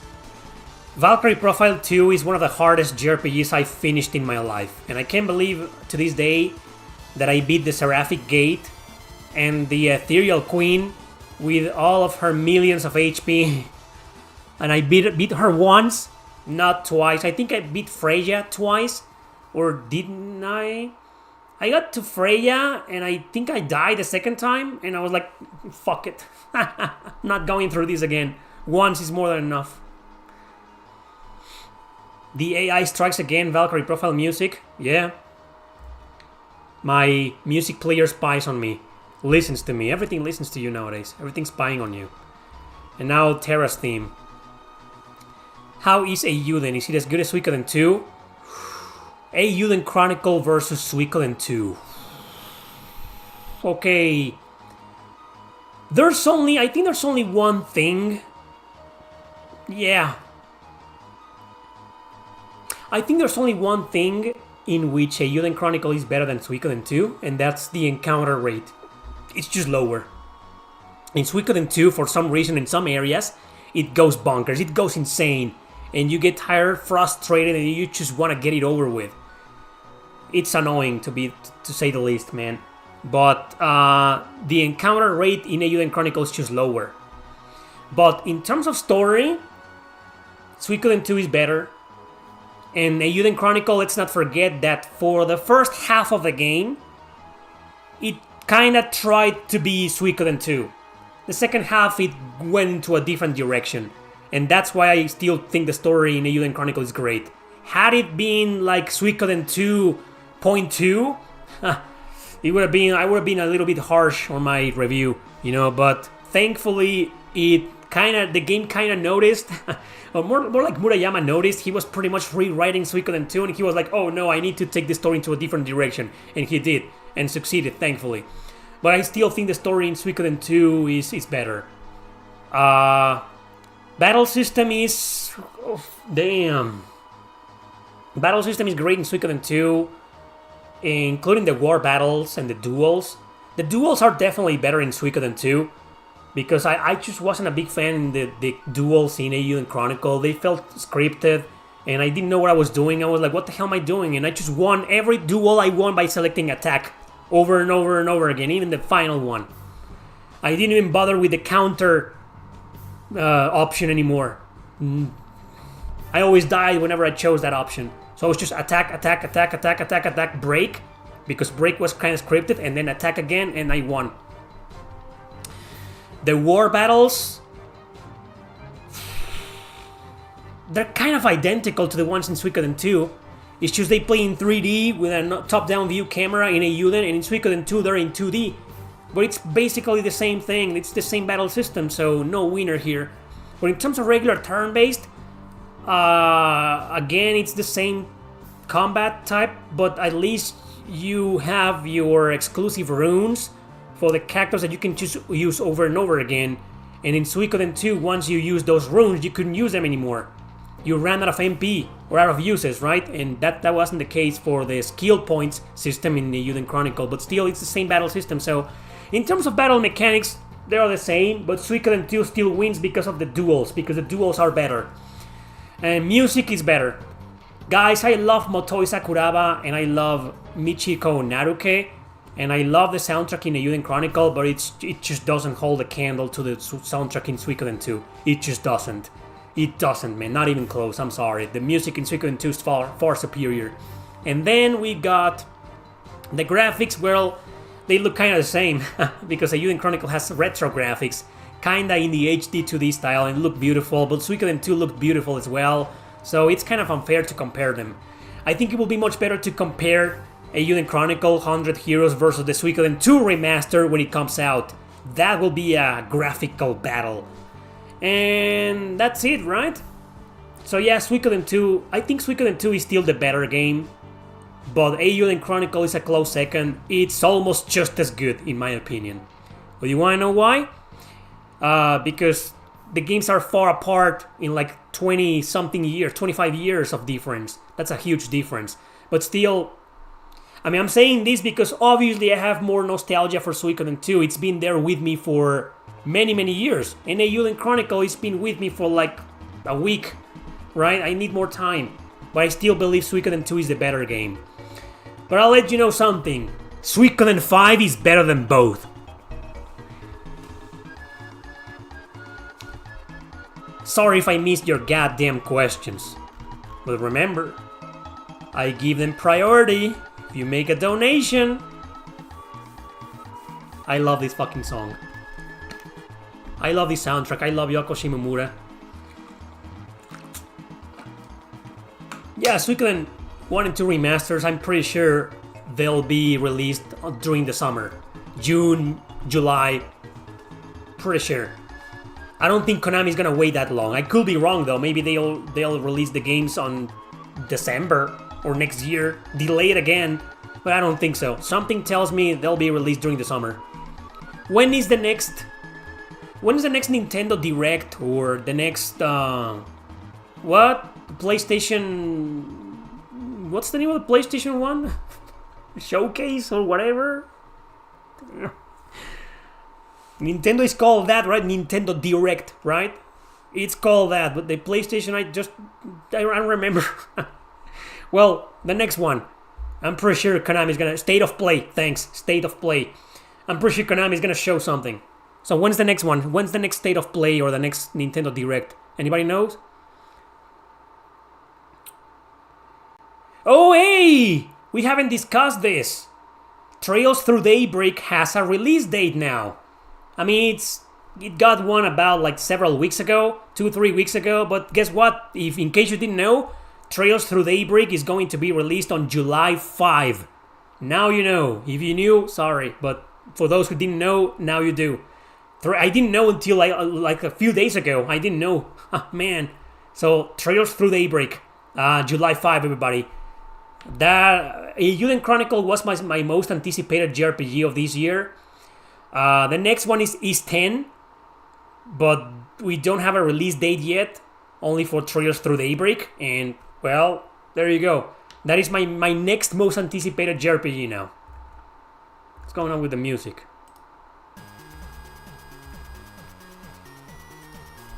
And I see in the chat that no one gave a damn. Probably because most of you already know. You already knew. You already knew and you didn't come here and tell me in previous Q&As? How dare you? You guys are my information. My sources. You're my guys. Anyway, is Daybreak going to start a new arc? Yes, it is pretty much a new arc. Nothing to do with Cold Steel or Sky or no, it's a brand new arc. And while some characters like Risha and Ren do come back for Daybreak, it seems to me that it's mostly its own thing. Like, I get the feeling players won't need to play the other games to get into this one and understand it. But that's just a feeling I have. Okay, I have no idea. Maybe the game's gonna be full of spoilers again, like its predecessors. So I don't know. Hopefully not. But you know the Trail series, right? Yeah, so... hopefully it'll be a new game so people can get into it and then go back to the other games. Without having to play with those first.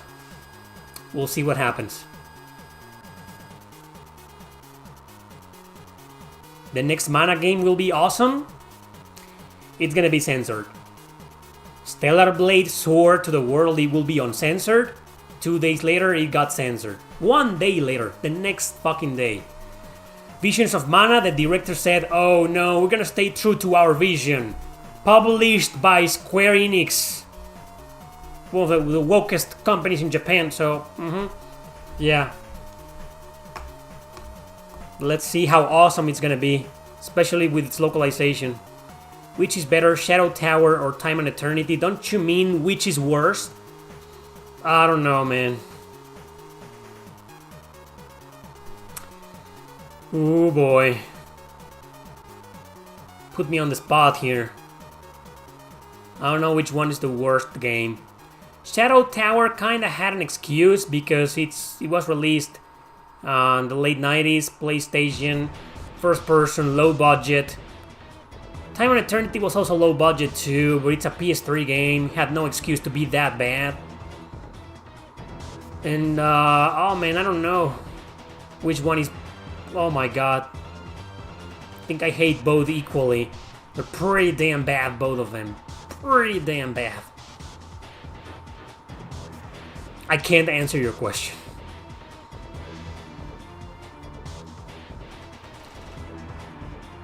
Risha was also one of my MVPs. I don't think I ever removed her from my party. Oh yeah, I did. Because I got 2 more powerful characters. Spoiler characters. And yeah, I had to remove Risha from my party in Reverie. But she was in my party for the longest time. Risha, she's a beast. You think they're gonna do the remake of Front Mission 3? Yeah, it's already been announced. No release date yet, but it's been announced. It's bound to be released this year, I think. Do you think Stellar Blade will get uncensored? Well, Tomb Raider 1, 2, 3, the trilogy remastered, got recently uncensored. We'll see what happens with Stellar Blade.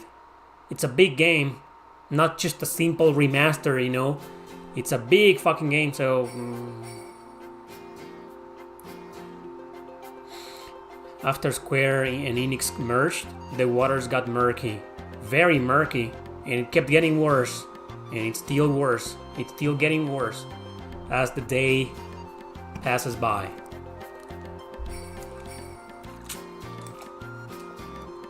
It's a great song. You listen to it so much, and Trails in the Sky, that it just grows on you. The first time you listen to it is like, what the fuck is this, man? It's just generic, but then it grows on you.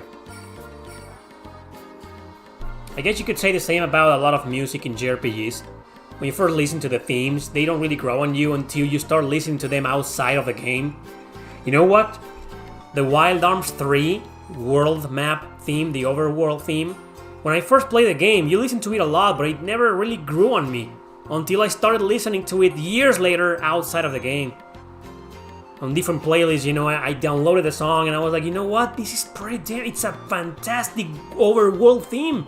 Why didn't I appreciate it when I first played the game? Has that ever happened to you? I'm pretty sure it has to a lot of you.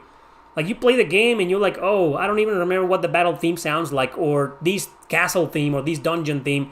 And then you listen to it, you play the game the second time, and it's a blast. Another example, Endlessly from Star Ocean. The first time I played the game, many years ago on the PlayStation 1, it's one of the dungeon themes, and when I first listened to it, I was like, it's okay, I don't really care about it, you know.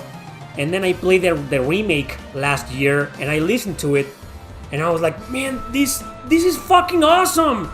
Why didn't I appreciate this theme back then? That's just wow, right? It's a fantastic dungeon theme. Oh man, what others? There's gotta be other perfect examples of JRPG themes we didn't appreciate before. Damn, man, there's just not too many. But there's gotta be.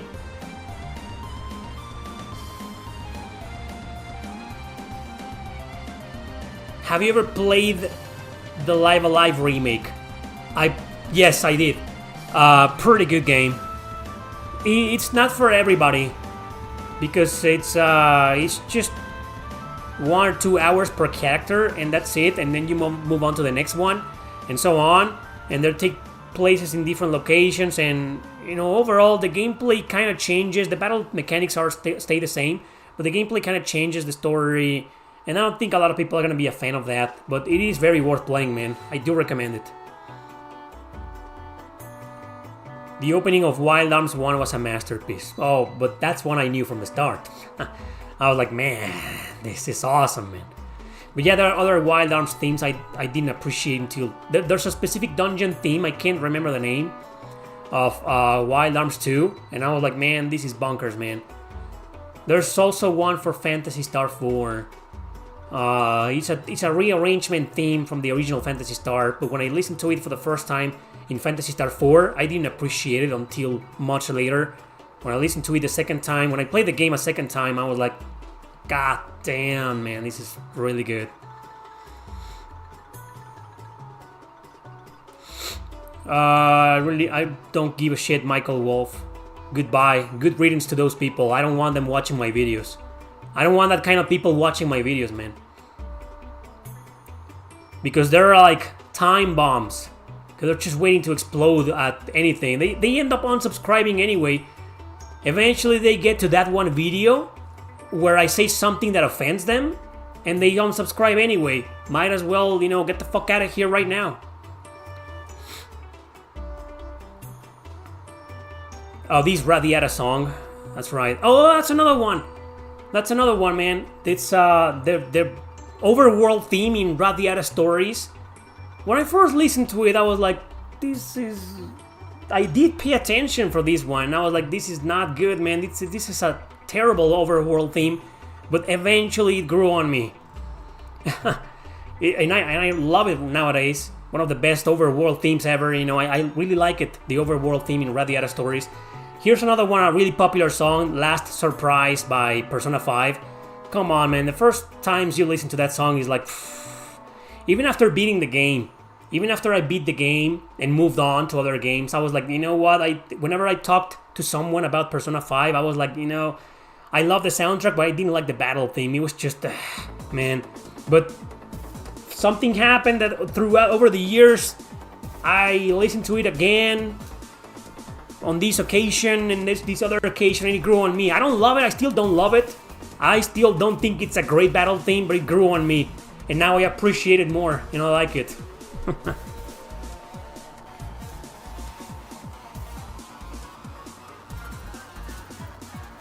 I think there's some Valkyrie Profile 2 songs that get overshadowed by the bulk of the soundtrack that I appreciate more now. Okay. Tragic Scene of Doom, which only plays in one cutscene. I haven't listened to it now. I haven't listened to that one. I don't know the entire soundtrack of Valkyrie Profile 2, and it's one of my favorite games ever. I should pay attention to it more. One of these days I'm just gonna sit down and listen to the entire soundtrack.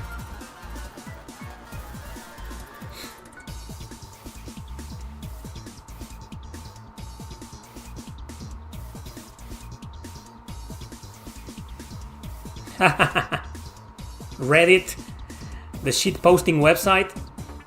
Oh, it's just people looking for any excuse whatsoever to trash on other people. Oh, he made a video about the controversy, I'm not gonna watch it, so... Oh, this guy is a racist, a homophobic, he's a piece of shit, don't watch this guy, what a pretentious... Blah, blah, blah, blah, blah. Something like that probably happened, right? Yeah? Leave him, man. If you watch the video, I addressed those kinds of people at the end of the video. I told them these people are like this because they're fucking cowards and hypocrites. They are the scum of the world. Don't pay them attention, man. Fuck Reddit. It's just a shitposting website. I know you like fighting games a bit too. Do you have a favorite series or a particular game? I love Persona 4. The fighting games, both of them are my favorite fighting games of all time. Not because I love Persona, but because I love Persona. Damn. So, Blaze Blue is also one of my favorites. I think I like Blaze Blue more than Guilty Gear. Guilty Gear is also one of my favorites. I have a bunch of games in my collection. I think I have more Guilty Gear games than Blaze Blue games now that I think about it. That's wrong. I need to buy more Blaze Blue games. Yeah. But if we can't... I mean, Persona 4 Arena, both games are my favorites. And then Blaze Blue. And I think that's it. You know, I'm big on fighting games, but I usually find more enjoyment in non-series games, like standalone games, than series. Like, for example, Mortal Kombat, I don't know what happened. There's a lot of duality in Mortal Kombat, if you catch my meaning. Like, some things are censored, and others are not. And then there's Street Fighter went completely fucking woke. But then again, it's the same. Some things are like, shouldn't the woke losers be complaining about this? And they don't. So, but anyway, in terms of gameplay mechanics, Mortal Kombat, I think I prefer Mortal Kombat nowadays than Street Fighter. But not really no. I think I'm more of a fan of Arc System Works and classic 2D fighters. I still like the King of Fighters. Anyway. What's your backlog right now? That's my backlog. About 30% of that. Yeah, 30% of that is my backlog. No, I'm not looking forward to Metaphor, man. It looks woke as fuck. And it's Atlus. Imagine if you think a Eiyuden Chronicle was bad, I can guarantee, in terms of translation, I can guarantee, anything from Atlus. Anyway, they're always so eager to call others any one of the various isms or easts or foes. Yeah. Every time someone makes a Reddit post on JRPG YouTubers, it ends up with people trashing Erick. Those are the results you see online, actually. There are some good Reddit posts about me, but Google is not going to recommend them to you. You're not going to find them easily. You look forward to the upcoming indie JRPG Sacrifier. Never heard of it. Never heard of it. Jedi Survivor is a great JRPG. How can it be a JRPG? More like an RPG, a Western RPG, right? Anyway, I'm not really a fan of Star Wars, so I haven't played anything from Star Wars. I don't think so. Well, maybe when I was little, I did play the Super Nintendo games. One of them, I just can't remember which one. It wasn't bad, but it wasn't great either. But then, what else have I played from Star Wars? In my whole life. I mean, I watched the movies, right? But god damn.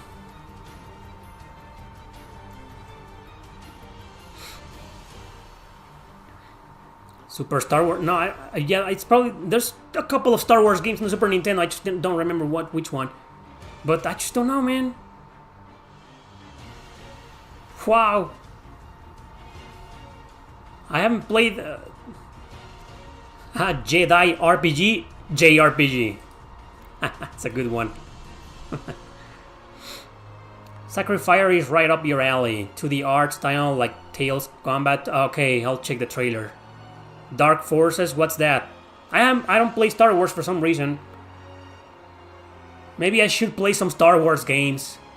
There's a couple of them that people have recommended to me in the past called Knights of the Old Republic, which are apparently RPGs and they're apparently very good. And I think they were remastered or recently remade or something like that, right? Maybe I'll play those. Those seem cool and interesting to me. But I just don't know, man. I'm kind of like on the edge when it comes to Star Wars nowadays. But those games have been out for like many years.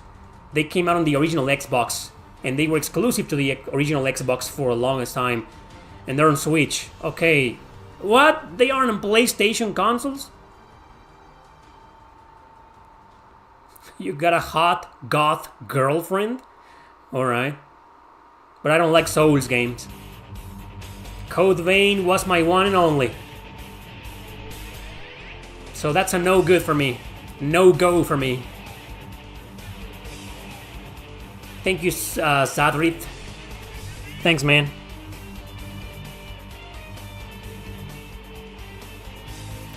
No Battlefront, nope. Not really a Star Wars fan. Nothing against the series, really. But now, there's gonna be a bunch of haters saying, oh, Erick, Landon hates Star Wars. Oh, man.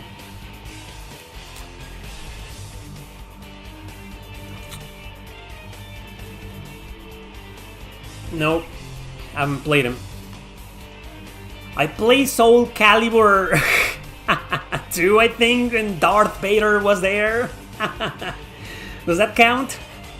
Cancel the Star Wars bigot? We're all a bunch of bigots, man.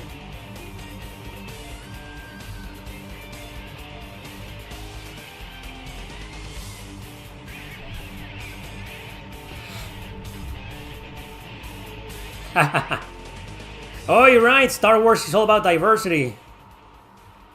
Greetings from Brazil. Great fan. Thanks for joining, man.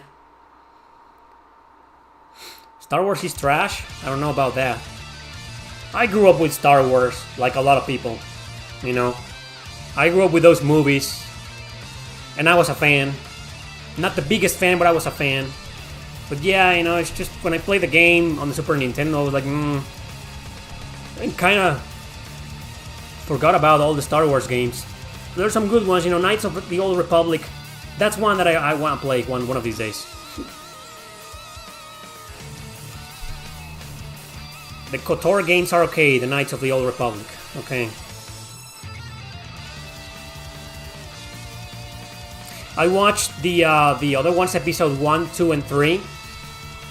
I don't remember the subtitles. Attack of the Clones. I think that was the first or second. I don't remember. They were okay. There's one that I didn't finish watching. I think it's the third one. I think that I watched the first one, and then the second one. The second one was the better one. I don't remember the third one, or maybe I just watched the. I just lost track of Star Wars like 20 years ago, man. So I watched. I don't know. I don't think they're bad movies, but I don't think they're great movies either. Lord of the Rings, all over Star Wars, it's so much better than Star Wars. Well, yeah. But I'm not the biggest Lord of the Rings fans either.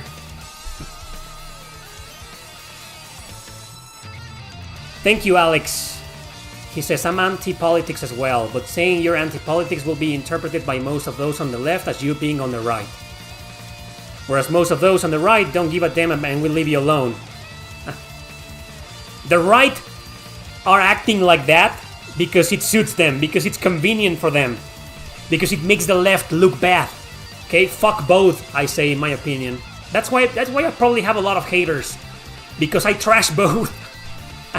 I don't lean towards any.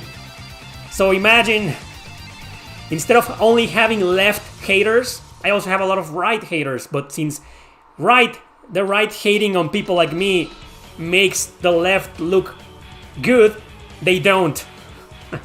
I don't give a shit. I'm at the point in my career where, YouTube fucking hates me, man. There's nothing else for me to do in this website than to continue making my videos and hanging out with you guys. I make videos for my fans. And that's it. That's what I do. That's what I'm here to do. Chasing trends, behaving, censoring myself, trying to be diverse and inclusive and not talk trash talk politics.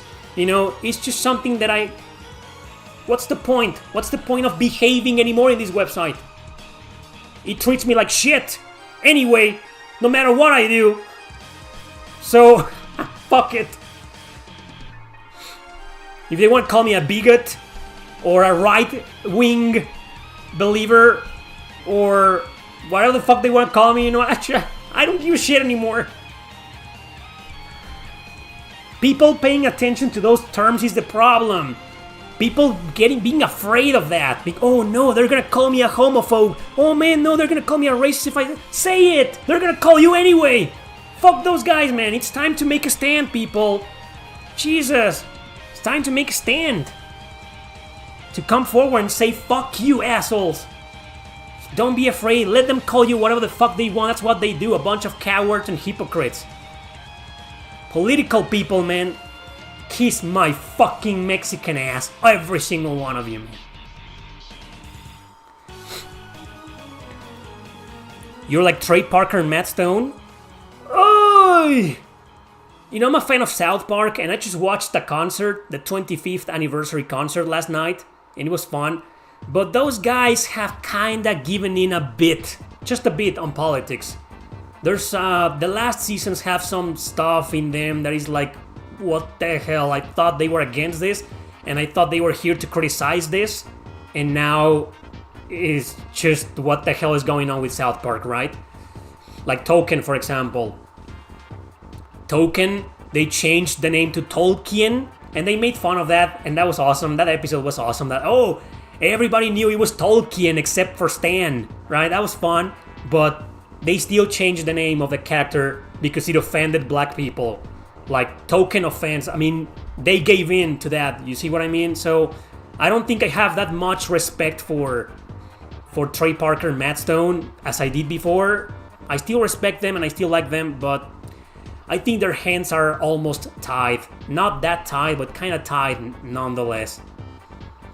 And it's sad, that even people like them are being punished and censored and kind of controlled by this political bullshit.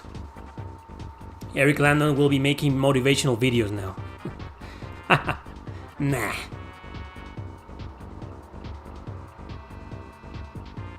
Instead of revolutionary girl Utena, What the hell is that? What's your very first game ever? Nah, not a really fun answer. It was Super Mario Brothers on the NES. Yeah, that was the first video game I ever played. Yeah, not a fun answer, I know, but...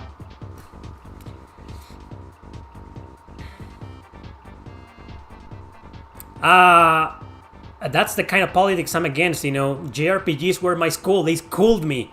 They indoctrinated me to fight against oppression in the system, and whatever the system is favoring, I don't give a shit. It's still the system and I hate it. You know? That's why I loved JRPGs. I say loved because nowadays, oh my god, they're still about that. Hey, Eiyuden Chronicle, even with the woke translation, it's still about that. It's still about fighting an inhumane, tyrannical dictator and give freedom to people, you know, to fight for freedom. That's the type of politics I'm anti, okay? Just the system.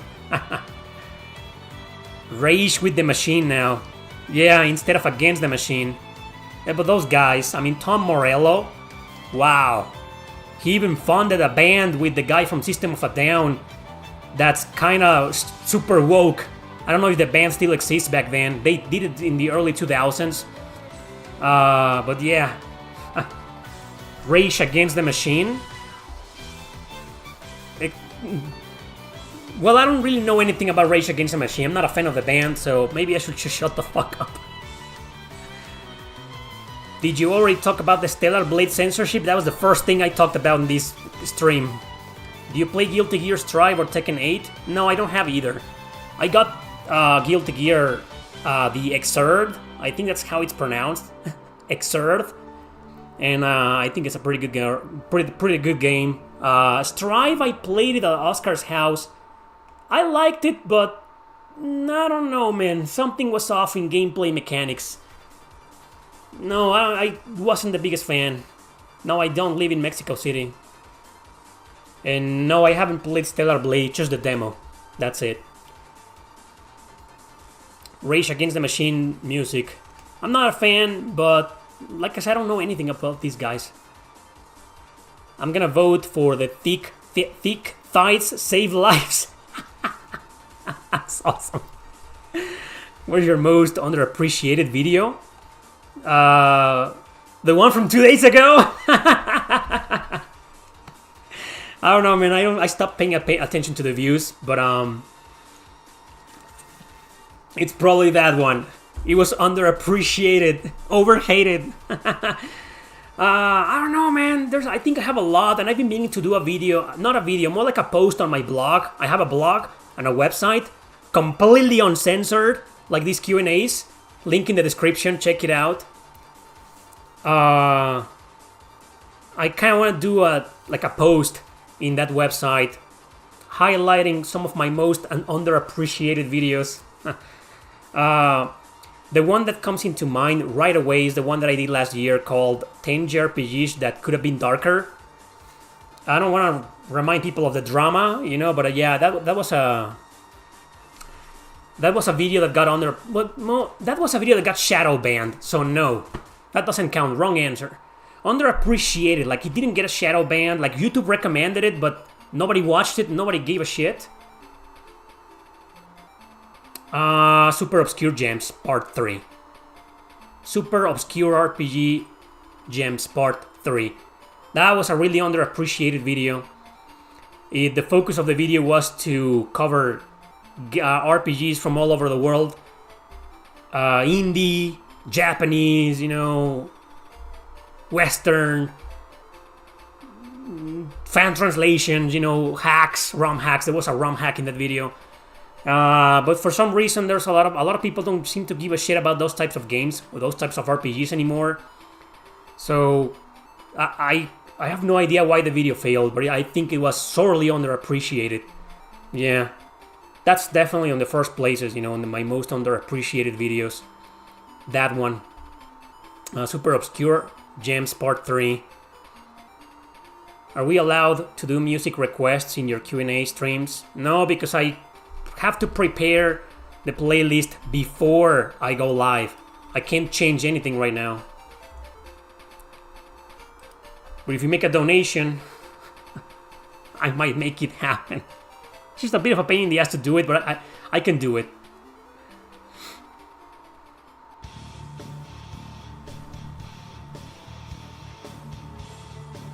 Have you seen the new, again, metaphor, not interested in the game.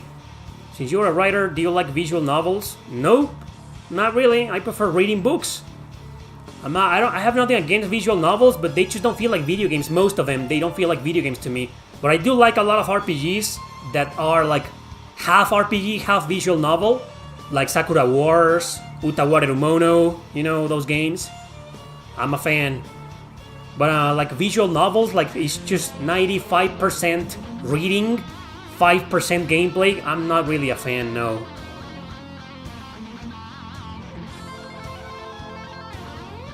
I have a bad feeling that the woke propaganda and message might be pouring into JRPGs in the future. The future, huh? It's already the present, man. It's not the future, it's the present already. I might never gonna enjoy ever again, especially the popular ones. I'm with you, man. I've been thinking about that for the past few days, and I'm of the same mentality. I'm afraid too. I'm afraid that I won't enjoy any upcoming or any modern JRPGs until companies start making a stand, until developers start standing their ground and fighting this off, because they are the ones who need to fight it.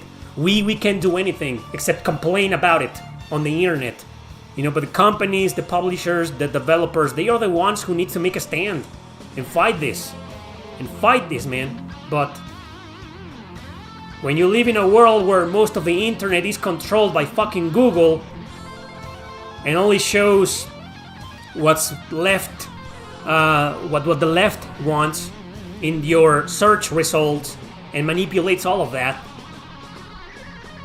and whenever you look for something about me, for example, people were saying, or others, you know, who speak against their politics, they only show you people bitching about us and insulting us and attacking us. They don't show you the good stuff, the positive stuff. They just want to destroy our reputation. That's what they do. Destroy our reputation and show the world that we are hated people, and know that the people should stay away from people like me, you know? So who's the one who needs to make a stand, man? I have no power to fight YouTube or Google, but the developers have power. The publishers, companies, man, those have the power, like the guy from Stellar Blade, you know, to stand the fuck up and say, fuck you, I'm not changing anything, I'm not censoring anything, go to hell. We need more people like that. But is it happening? Barely. And now Stellar Blade has been censored. Greatest JRPG of all time is probably Pokemon Red and Blue, but people don't acknowledge this fact. I feel you there. Chrono Cross is probably the all-time greatest JRPG ever, but people just don't acknowledge it. Do you know what Uta Wareru Mono means? No, I did know. I did my research a long time ago, and but no, can you tell me, please? I don't know what it means. I forgot. Not a fan of clicking through dialogue boxes. Mostly prefer gameplay over too much story in games. I'm a fan of reading story, but yeah. From what I've seen, Nintendo hasn't given in to the woke mob yet. Are you sure about that? Did you play Fire Emblem Engage? I don't get the term visual in a visual novel. Because it's something you're watching. Because it's, I don't know either. You use your eyes to read books, right? So they're visual novels too. I don't know. It's hard to combat companies as big as Google. It's impossible. It means, like, singing is my thing? Seriously? That's what Uta Wareru Mono means? Singing is my thing? I doubt that's the correct translation, but if it's probably got something to do with singing, right? Yeah, probably. Anyway. Well, I came back to Fire Emblem Engage this morning, and we'll see. I don't have a strong opinion yet, but I already know the story is garbage. But the gameplay, I'm gonna focus on the gameplay.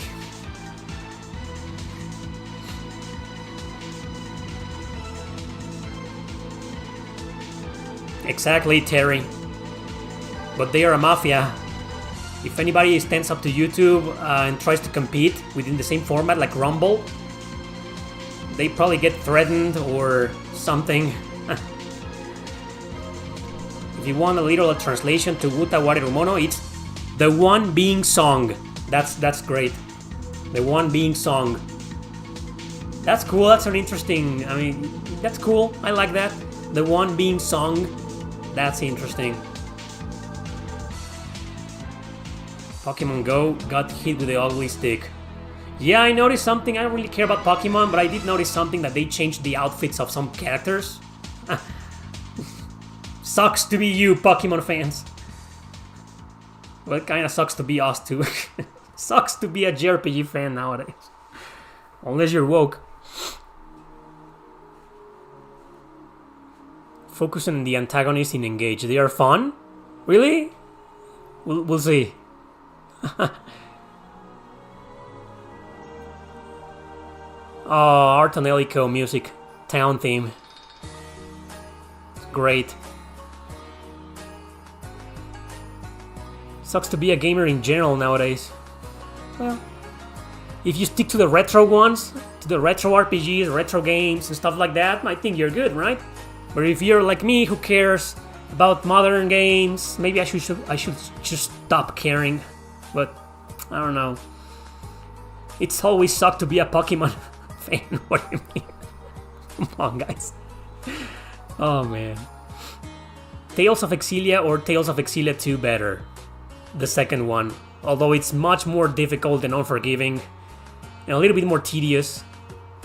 But yeah, I like Tales of Exilia 2 more for some reason. But I do acknowledge that Exilia 1 is the better game. I don't know why. I just like Exilia 2 more. Probably because it's darker or it mixes these two worlds. I don't know. But I think Exilia 1 is the better game. Doesn't force the player to grind or fight powerful elite monsters just to get money and pay the debt. How would you rank the Art on Elico games? Like from worst to best? Maybe I should do that video, although no one's gonna watch it. Not a lot of people care about Art on Elico. Well, 3 is definitely the worst, even though it's still a pretty good game. And then the first one, fantastic game. The competition is between 2 and Surge, Arno Surge. I guess I will go with 2. Melody of Metaphallica as the best Art on Elico game, but there's barely any difference between them, you know. It's not like one stands out way more than the others, you know. They're all the same. They're all like B or A tier to me. I like them all. Thank you, Hako Zero. Learn Japanese and stick to other games and unapologetic projects. Except learning Japanese is a pain in the ass.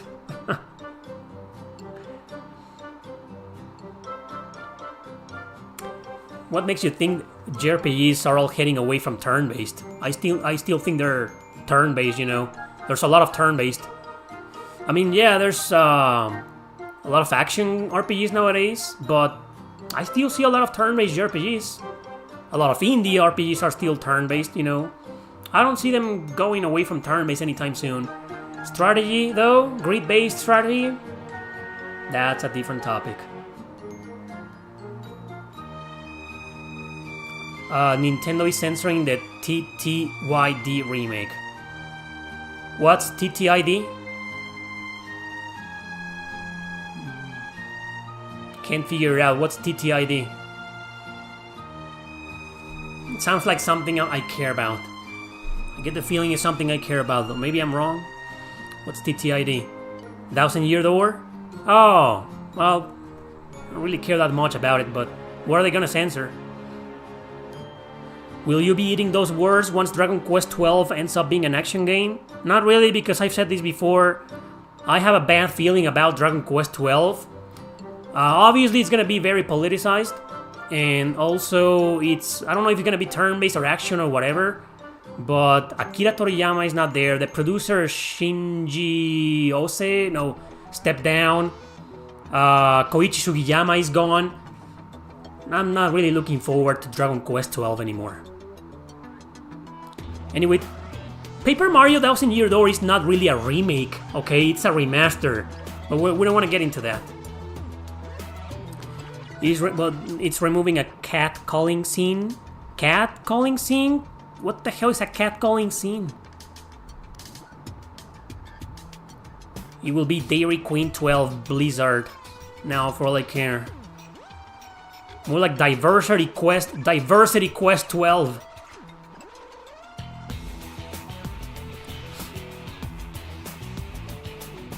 Fuck you, Nintendo, for removing a cat calling scene. Is that what you want me to say? Last questions, guys.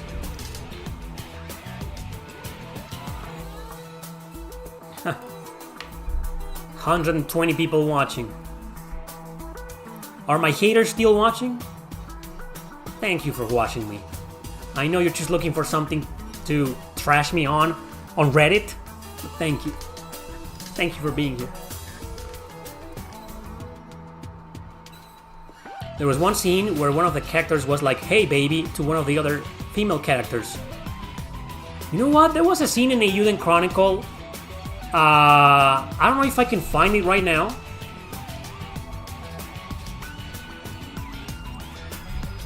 Give me 1 second. What's the name of the girl? Hakugin? Yeah. Eiyuden Chronicle. Hakugin? Was it Hakugin? Yeah. I'm pretty sure this was a mistranslation. Here's a screenshot.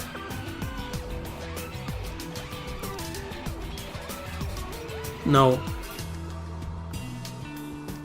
Damn, I can't find it. I should have recorded the gameplay footage when I talked to her for the first time. But anyway, Mio, sorry for the small spoiler, but Mio, you need Mio in your party to recruit Hakugin. So you talk to her, and she says "babe" to Mio, even though Mio is like, "What the fuck, man? You're, what the fuck, girl? You're my rival. You know, I'm not a friend of yours." But Hakugin calls her "babe." So that's okay? But "hey baby" on Paper Mario is wrong? You see, Eiyuden Chronicle is not as woke as you thought.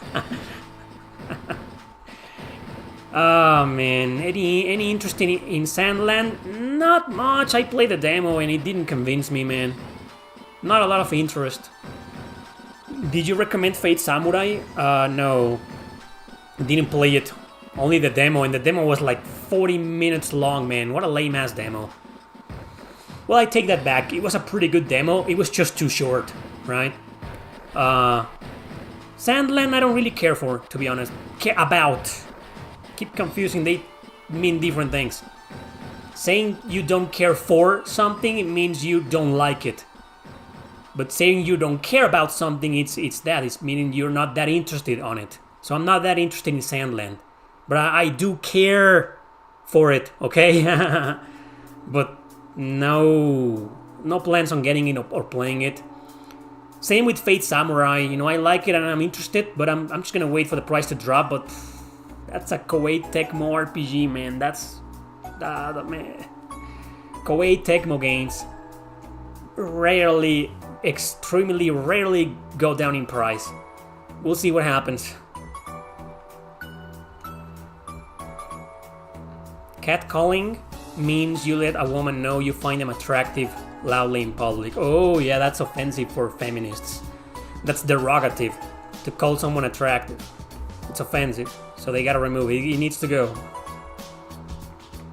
They want to see you say something so they can clip it. Oh yeah, right?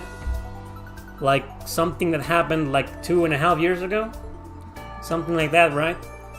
So they can take my sentence out of context. Any plans for the future? No, just continue to be here, show up on my streams, making videos. I'm still gonna have to ask people for support. Patreon is on the description of my channel. On this video right now, you can find a link to my Patreon page. A great way to support my videos is by joining there, because you know it's it takes I don't even know how to say this. But it's not good, my situation on YouTube, for obvious reasons.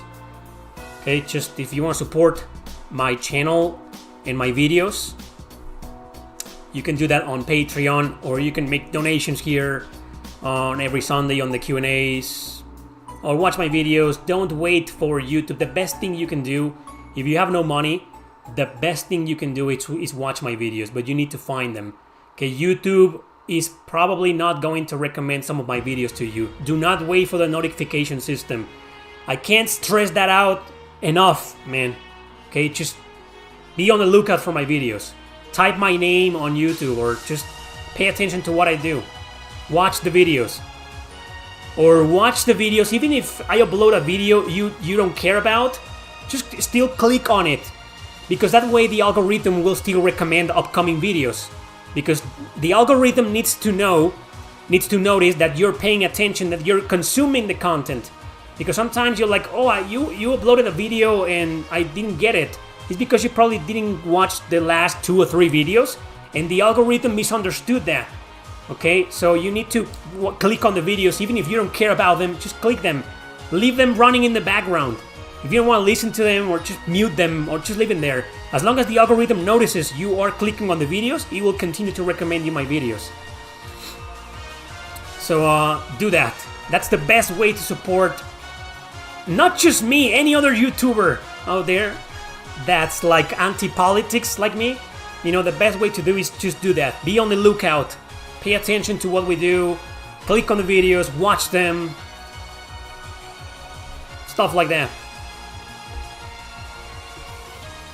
You definitely don't hit my notifications. I have to seek you out. Yeah, it's because of that. It's because if you don't watch just 1 or 2 videos, that's it. The algorithm is like, oh, this user doesn't care about this channel anymore. Why? Really? It's programmed like that. And apart from that, I gotta deal with the shadow banning. You know, that YouTube's not gonna recommend my videos to the general audiences anymore. For obvious reasons, right? I mean, they don't want people like me succeeding anymore on the website. So they shut us down like this. So the best way to do that is to stop sending notifications to people or to fans. So, yeah. You have a responsibility, people. I'm serious. What do you think of the Persona 3 Reload soundtrack in comparison to the original? It's the same.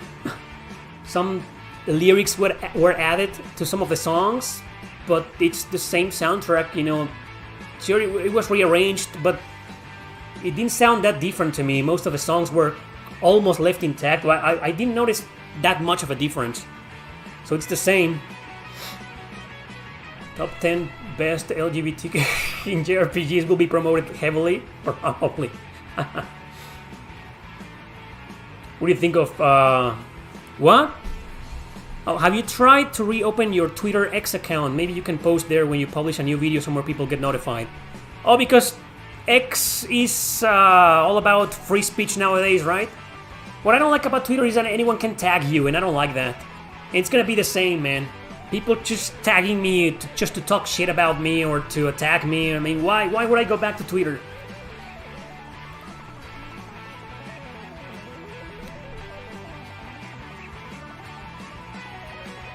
Some of you still get notifications because you watch most of my videos.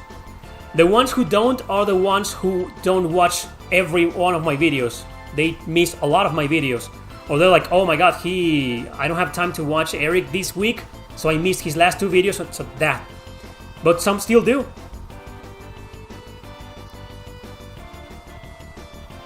I never felt like so miserable. I love that. The problem with doing a top 10 gay characters in JRPGs is what you'd be assuming someone's sexuality, which will be offend people mostly because JRPG characters have no canon sexuality. Even those people don't make any sense. They make up all these terms and then they get offended. Like, don't call me gay, but the G's still there. You created that term. Oh, man.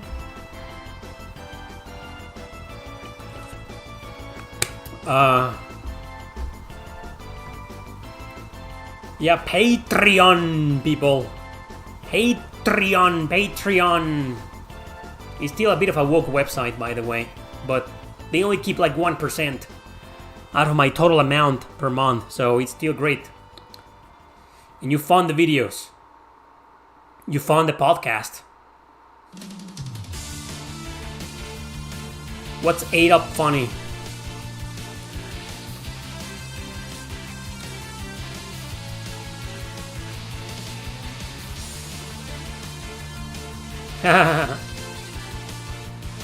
Know any news on the Dragon Quest 3 remake? Not really, no.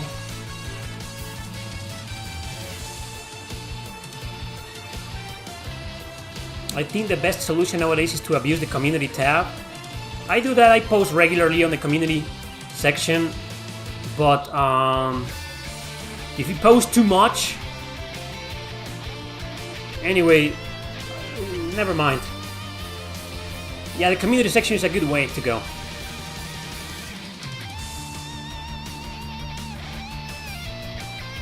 Nah, it hasn't been 3 years since... Come on.